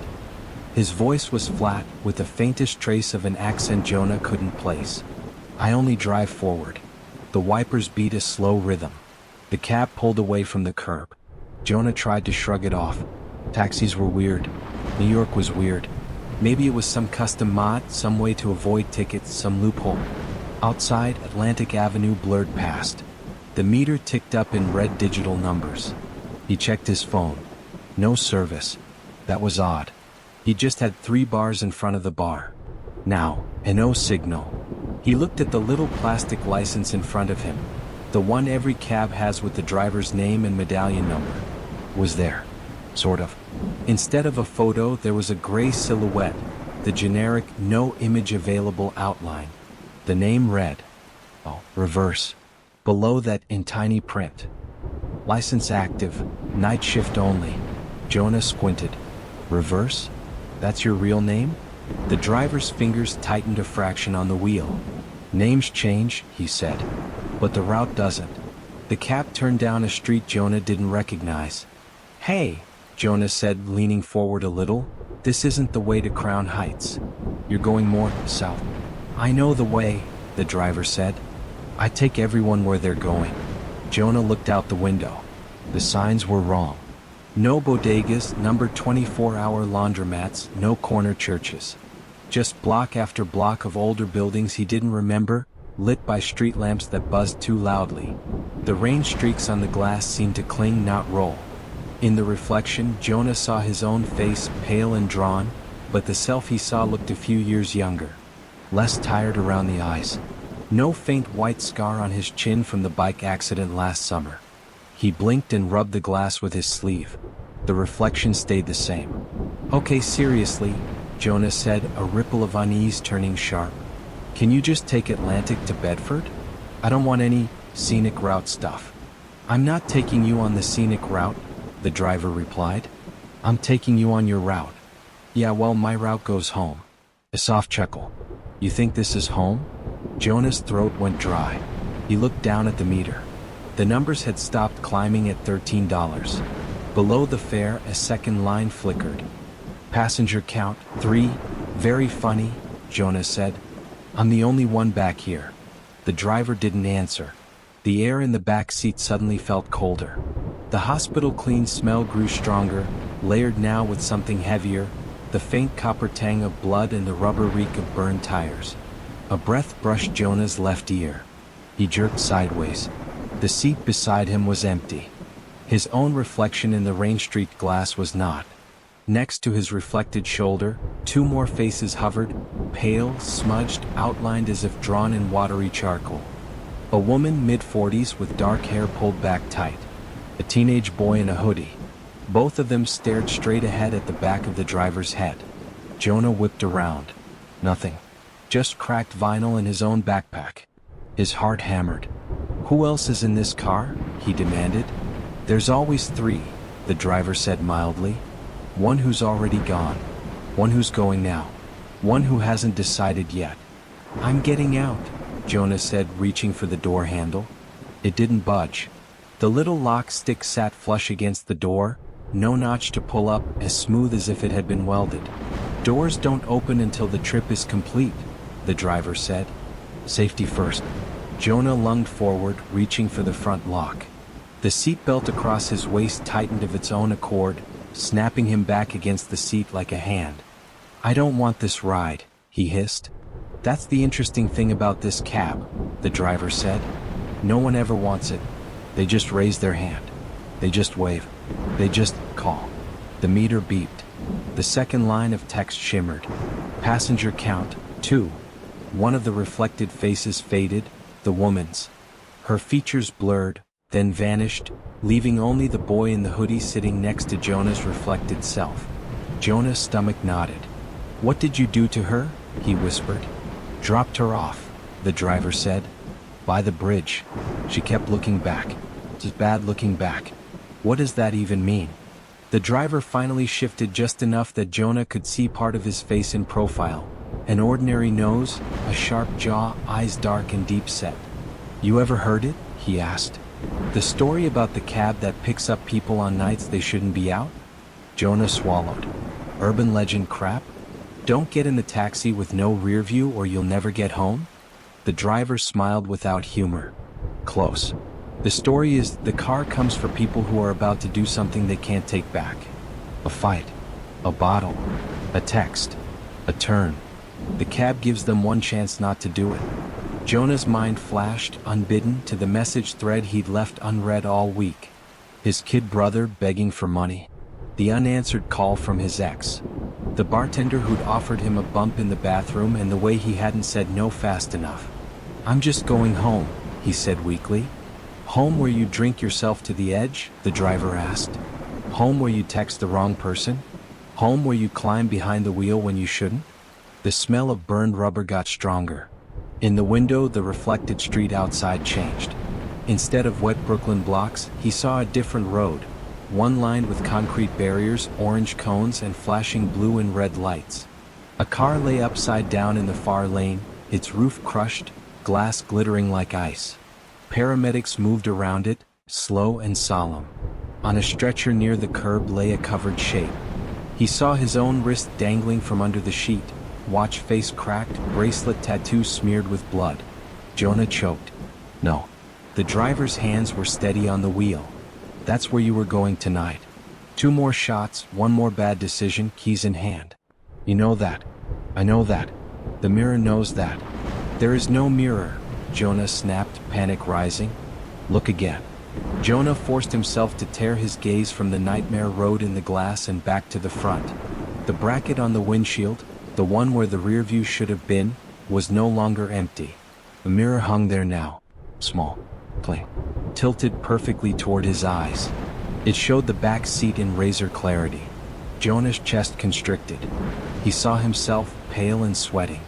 He saw the boy in the hoodie sitting beside him, hands clenched on his knees.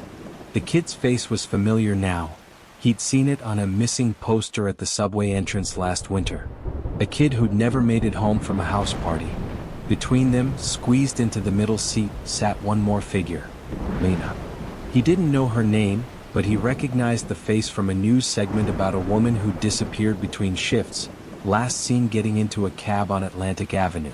All 3 of their reflected faces were turned toward the front. All riders see something different, the driver said. Some see what they lost. Some see what they took. Some see what they still have time to change. The meter beeped again. Passenger count. 1. The boy's image flickered and faded. Lena's 2. Only Jonah remained in the glass, alone in the back seat. Here's how this works, the driver said quietly. If you keep going the way you've been going, I take you to the scene you just saw. Car. Barrier. Sheet. Another late night story. Jonah's fingers dug into the seat. I don't want that. Then don't, the driver said simply. Don't go to that bar tomorrow. Don't answer that text. Don't make that turn. I'll drop you 2 blocks from your building and you will not be drunk behind the wheel tonight. And if I do it anyway? The driver's eyes met his in the mirror. The next time you raise your hand for a cab, he said, there won't be a mirror to warn you. There'll just be the back seat, and the count going down. The cab slowed. Outside the window, Jonah saw his own street. The cracked sidewalks, the stoop he recognized, the deli on the corner. Rain had stopped. The world looked washed, clearer somehow. The meter cleared itself.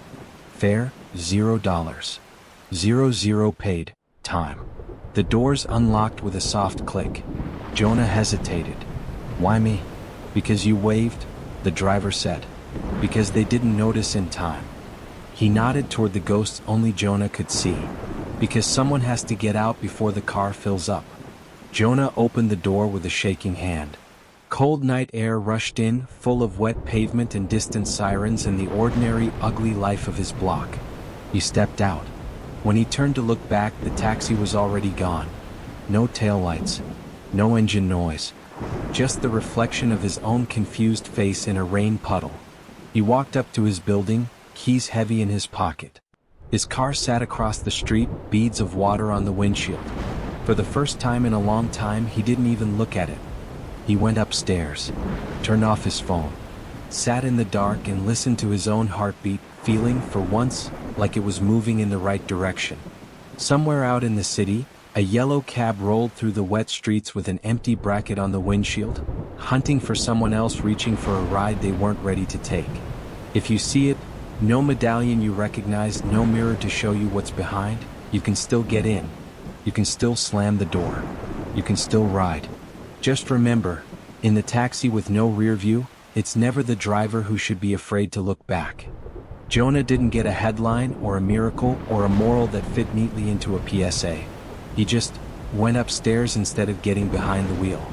No one will ever know there was a version of that night where a sheet was pulled over his face on the BQE. No ghost appeared in his bedroom to say, "Good job for not dying." That's how most of New York's near misses work. If the city saves you, it does it quietly, through detours, delays, the one wrong cab turning out to be the right one. And when a ghost taxi decides you're not coming along for the final ride, that weight goes somewhere else. The streets stay hungry. The sirens stay busy. Because if there's one thing this city hates, it's silence. You hear it when the bar closes and the ice melts in the sink. You hear it under the river, in the tunnels, in the subway breaks screaming. And after a certain hour, you hear it above you, bleeding down from rooftops you never look up at in the daytime. In Hell's Kitchen, the buildings crowd together so tight they feel like teeth. Air conditioners drip into the alleyways. Steam crawls up instead of down. Most nights, the music is the usual. TVs through thin walls, bad karaoke, sirens. But some nights, around 3 a.m., when every window should be dark and every fire escape should be empty, another sound threads through all of it. Voices. Not one voice. Not a drunk couple arguing. A chorus, dozens of them, layered and wrong, singing something that doesn't match any song, in harmonies that make your teeth ache. They say if you follow it, if you go up enough flights and push open the right rooftop door, you won't find speakers or a band. You'll find a crowd standing on the edge of the building, mouths open, eyes closed, faces tipped toward the Hudson, singing like they're already halfway gone. This is Rooftop Choir of Hell's Kitchen. By the time Maria realized the song had no words, she was already halfway up the stairs. Hell's Kitchen was never really quiet, even on a weeknight. There was always a siren, a drunk, a cab honking at nothing. TVs blared through thin walls. Somewhere, someone was always dropping something heavy or dragging furniture at 2 a.m. for reasons no one would ever understand. Maria lived on the 6th floor of a walk-up that leaned slightly to one side, like it was tired. She worked late at a diner on 10th Avenue, slept when she could, and learned to tell which noises to ignore. The first night she heard the choir, she thought it was just bad neighbors. Someone hosting a rooftop party with speakers turned low. A weird playlist bleeding through. It started as a hum. She'd been lying on her mattress, scrolling through messages she was too tired to answer, when a tone floated down through the ceiling, high and thin, like the whistle of a kettle far away. Then another tone joined it. And another. Within minutes, it had become a chord. A sound that felt like it was vibrating not just in the air, but in her teeth, in the bones of the building. Maria frowned and got up. Her ceiling lamp trembled ever so slightly, glass shade buzzing. She turned off the fan to be sure it wasn't just white noise. The sound remained. Not from outside on the street, not through the walls. From above. Voices. Dozens of them, maybe more, blending into a strange, slow-moving harmony. They weren't singing lyrics. There were no syllables, no LAs, or O's, or baby. Just long notes, rising and falling in a pattern that never quite repeated, never quite resolved. Like a choir rehearsing for a hymn that didn't want to end. She checked the time. 3:06 a.m. Who the hell is doing choir practice at 3 in the morning? She muttered. In her building, the only person she'd ever heard singing was the guy on 2 who belted 90s pop in the shower. This was different. Higher. Older. Maria grabbed her sweater. The stairwell smelled like boiled cabbage and cigarette smoke. She climbed one flight, then another, expecting the sound to get louder in short, sharp steps, the way music usually does when you get closer. Instead, it stayed the same volume. Always just at that edge of hearing level, no matter how high she climbed. Like it was tied to her, not to distance.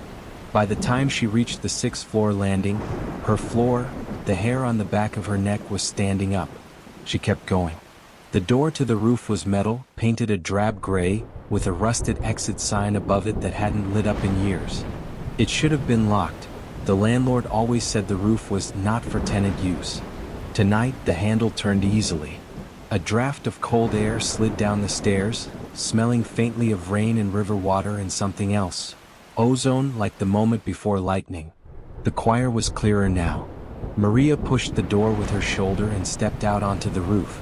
Hell's Kitchen spread out around her in blocks and fire escapes, water towers and faint glows of televisions and far-off windows. The Hudson River was a darker stripe at the edge of the world, reflecting a few lonely lights. On the roof itself there was no party, no speakers, no gathering. Just tar paper, gravel, an old lawn chair tipped over, and the humming AC units. The voices were everywhere and nowhere. They seemed to come from just beyond the low parapet wall, from the sky above, from inside her own ears. "Hello," Maria called, feeling foolish. "Hey, it's like 3. Can you?" The word stopped caught in her throat. Her ankle buzzed. She looked down, confused, expecting her phone to be vibrating in her pocket. Her phone was on the mattress downstairs. The buzzing was under her skin, little pinpricks along the veins of her feet, as if something in the concrete was sending a current up through her bones. The choir swelled. Not louder, deeper. The harmony shifted, and for a moment she could have sworn she heard threads of something familiar, like the echo of a church song her grandmother used to sing under her breath when the TV news was too bad. Then it bent, slipping into a scale that didn't belong to any Western song she knew. A place between notes that made her jaw ache. On the building across the narrow alley, another door opened onto another rooftop. A man in a bathrobe stepped out, blinking sleep from his eyes, cigarette already in his mouth. He froze, listening. "You hear that?" Maria called. He nodded, slow. "Been hearing it all week." "Is it a speaker?" she asked. "Someone blasting some experimental everything?" He shook his head. "Checked every floor in my building. No sound in the halls. Only on the roof. Maybe there's a church doing some overnight."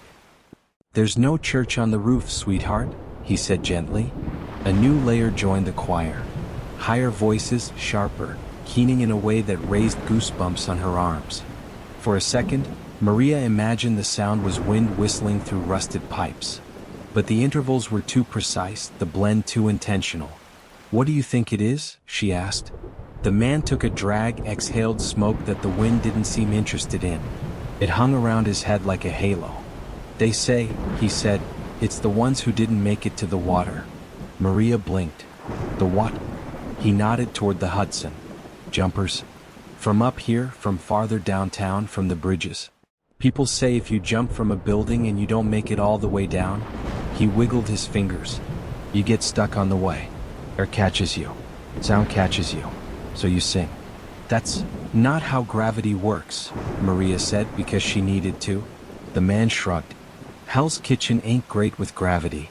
Ask any rat that's fallen down a trash chute and gotten back up." The choir rose again. This time, Maria felt something tug at her chest, like a hook just under the sternum. A strange longing stirred, not to jump, not to fall, but to join. To open her mouth and see what would come out. Beneath the music, she heard a faint whisper of syllables, almost words. "Do you ever understand it?" she asked. "What they're singing?" The man's eyes were very tired. "Depends how tired you are," he said. "And what you did before you came up."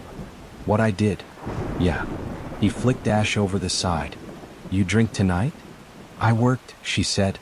"Diner. Coffee refills." "I don't." He smiled faintly. "Then you probably just hear weird notes and get a headache. The real lyrics? Those are for people who came up here because they didn't want to go back down." Footsteps sounded on the stairs behind Maria. She turned. A woman she'd never seen before emerged from the roof door of her building. Barefoot. Wearing pajama pants and an oversized college hoodie. Her eyes were open too wide.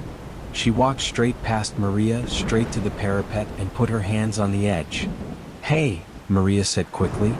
"Hey, you okay?" The woman didn't answer. Her lips moved, silently matching the melody only she could hear. The choir shifted, harmonies bending to wrap around her. Maria lurched forward, grabbing the woman's arm. Her skin was ice cold, but under the surface, like Maria's ankles, something buzzed. The woman glanced at her then, and Maria saw the expression she'd never been able to shake from the worst customers at the diner, the ones who sat alone, staring at nothing. Empty. And also, full of something she couldn't name. "The air is singing," the woman whispered. "Isn't it beautiful?" "It's late," Maria said. "You're sleepwalking. Let's go back downstairs, okay?" The woman frowned faintly, like Maria was mishearing the lyrics. "I've been listening for weeks," she said. "I thought it was the TV. I thought it was my neighbor. But it's for me. Do you hear it say my name?" Maria listened hard. For a second, she thought she did hear a shape in the sound that matched the woman's mouth, some kind of call-and response happening at a level deeper than words. She tightened her grip. "It's a noise complaint," Maria said desperately. "That's all. Come on. If the landlord finds out we're up here." The choir hit a note so high and pure it made her eyes water. The woman's knees buckled. She sagged forward, weight tipping toward the edge. Maria pulled, feet sliding on gravel. "Hey." Across the alley, the man in the bathrobe flicked his cigarette into the dark. He raised his voice over the song. "Echui," he shouted. "Not tonight, okay?" The harmony wobbled. Just a fraction. Just enough. The woman blinked like someone had splashed water in her face. Her weight shifted back. She looked at Maria's hand on her arm, confused. What am I?" "You were sleepwalking," Maria lied smoothly. "Happens all the time, right? Come on. Let's go back down before we both freeze." Her voice sounded thin next to the music, but it seemed to reach. The buzzing under the woman's skin eased. The choir's intensity dialed down, their notes curling away like smoke. Maria guided the woman back through the roof door, heart pounding. She glanced back once. The bathrobe man lifted 2 fingers in a half salute, then went inside his own building. The door shut. The choir kept singing. After that night, Maria started keeping track. The choir didn't sing every night. Only some, usually when the humidity was weird, when the air felt too heavy for its own weight, when the city was holding its breath. On those nights, at 3 a.m., the glow under her doorframe would dim slightly as the power in the building seemed to sag. Then the song would start. She saw other people on other roofs now too. A teenage boy in a tank top, hugging himself. An older woman in a coat even in summer, lips moving on unheard words. A man in a business suit, tie loosened, shoes off, standing like he'd forgotten he was on the edge of anything at all. Sometimes Maria called out. Sometimes they heard her. Sometimes they didn't. On the nights when someone started leaning too far forward, Maria's phone would buzz with a text from a number she never managed to call back. "Hey roof girl. Other side, guy in blue shirt. You see him?" She'd look up and there, on the neighboring building, the bathrobe man, now in a variety of sad t-shirts, would be already on his roof, pointing. Between the two of them, they dragged more than one sleepwalker away from the edge. "I'm not roof girl," she told him once across the gap, New York traffic hissing below. "I have a name." "So does the choir," he called back. "But I'm not trying to get on a first-name basis." She thought more than once about calling the cops. About calling a hotline. About gathering everyone in the buildings around and insisting, "We hear this thing, we need help, we need someone to fix whatever is happening on our roofs." Then she'd remember the operator's careful, polite tone from a different part of the city, a different kind of haunting. "We'll note all leads." She remembered how easy it was to close a file on a screen and pretend that meant something had been resolved. The choir never resolved. It just kept singing. Sometimes it sounded like a hymn. Sometimes like a siren song played backward. Sometimes like the static between radio stations, with the hint of a melody you almost recognized. One night, months later, Maria woke up before the song started. She sat up in bed, heart already racing, as if her body knew what the clock would soon say. She went to the window instead of the roof. From there, she could see pieces of 3 other roofs and a slice of the river. The city glowed around the edges like a tired halo. The first note slid into the air. It was lower than she remembered. Sadder. Or maybe she was just more awake. She pressed her forehead to the glass. "Not tonight," she whispered. "Please. Let everybody stay on the inside of the railing tonight." The second, third, fourth voices joined. Out of the corner of her eye, she saw movement on the rooftop opposite hers. The bathrobe man, no bathrobe this time, just a hoodie and a pair of sweatpants, stepped out, hands in his pockets. He didn't go near the edge. He just stood in the middle of the roof and tilted his head back, eyes closed. He didn't look like he wanted to jump. He looked like someone listening to his favorite sad song on good headphones. Maria watched him. On the highest peak of the harmony, when the chord opened up like a wound, he raised one hand and sang with them. No words. Just a long, aching note that fit too perfectly into the gaps. The choir wrapped around his voice like they'd been waiting for it. Maria's throat tightened. She opened her window. Cold night air spilled in, bringing the music with it, clearer now. She didn't step onto the fire escape. She didn't go to the roof. But she hummed, very quietly, under her breath. One single tone, barely there. The chord shifted. For the first time, it didn't sound like it was trying to pull someone over the edge. It sounded like it was trying to hold the buildings together. Hold the people inside. Keep the whole mess of Hell's Kitchen from collapsing under its own weight. For a minute, just one, the dread in Maria's chest eased. Then the note passed. The choir thinned, then faded, peeling away from the air until all that was left was the hum of refrigerators and the distant wail of an ambulance that might or might not be for someone who'd heard the song too late. Maria closed her window.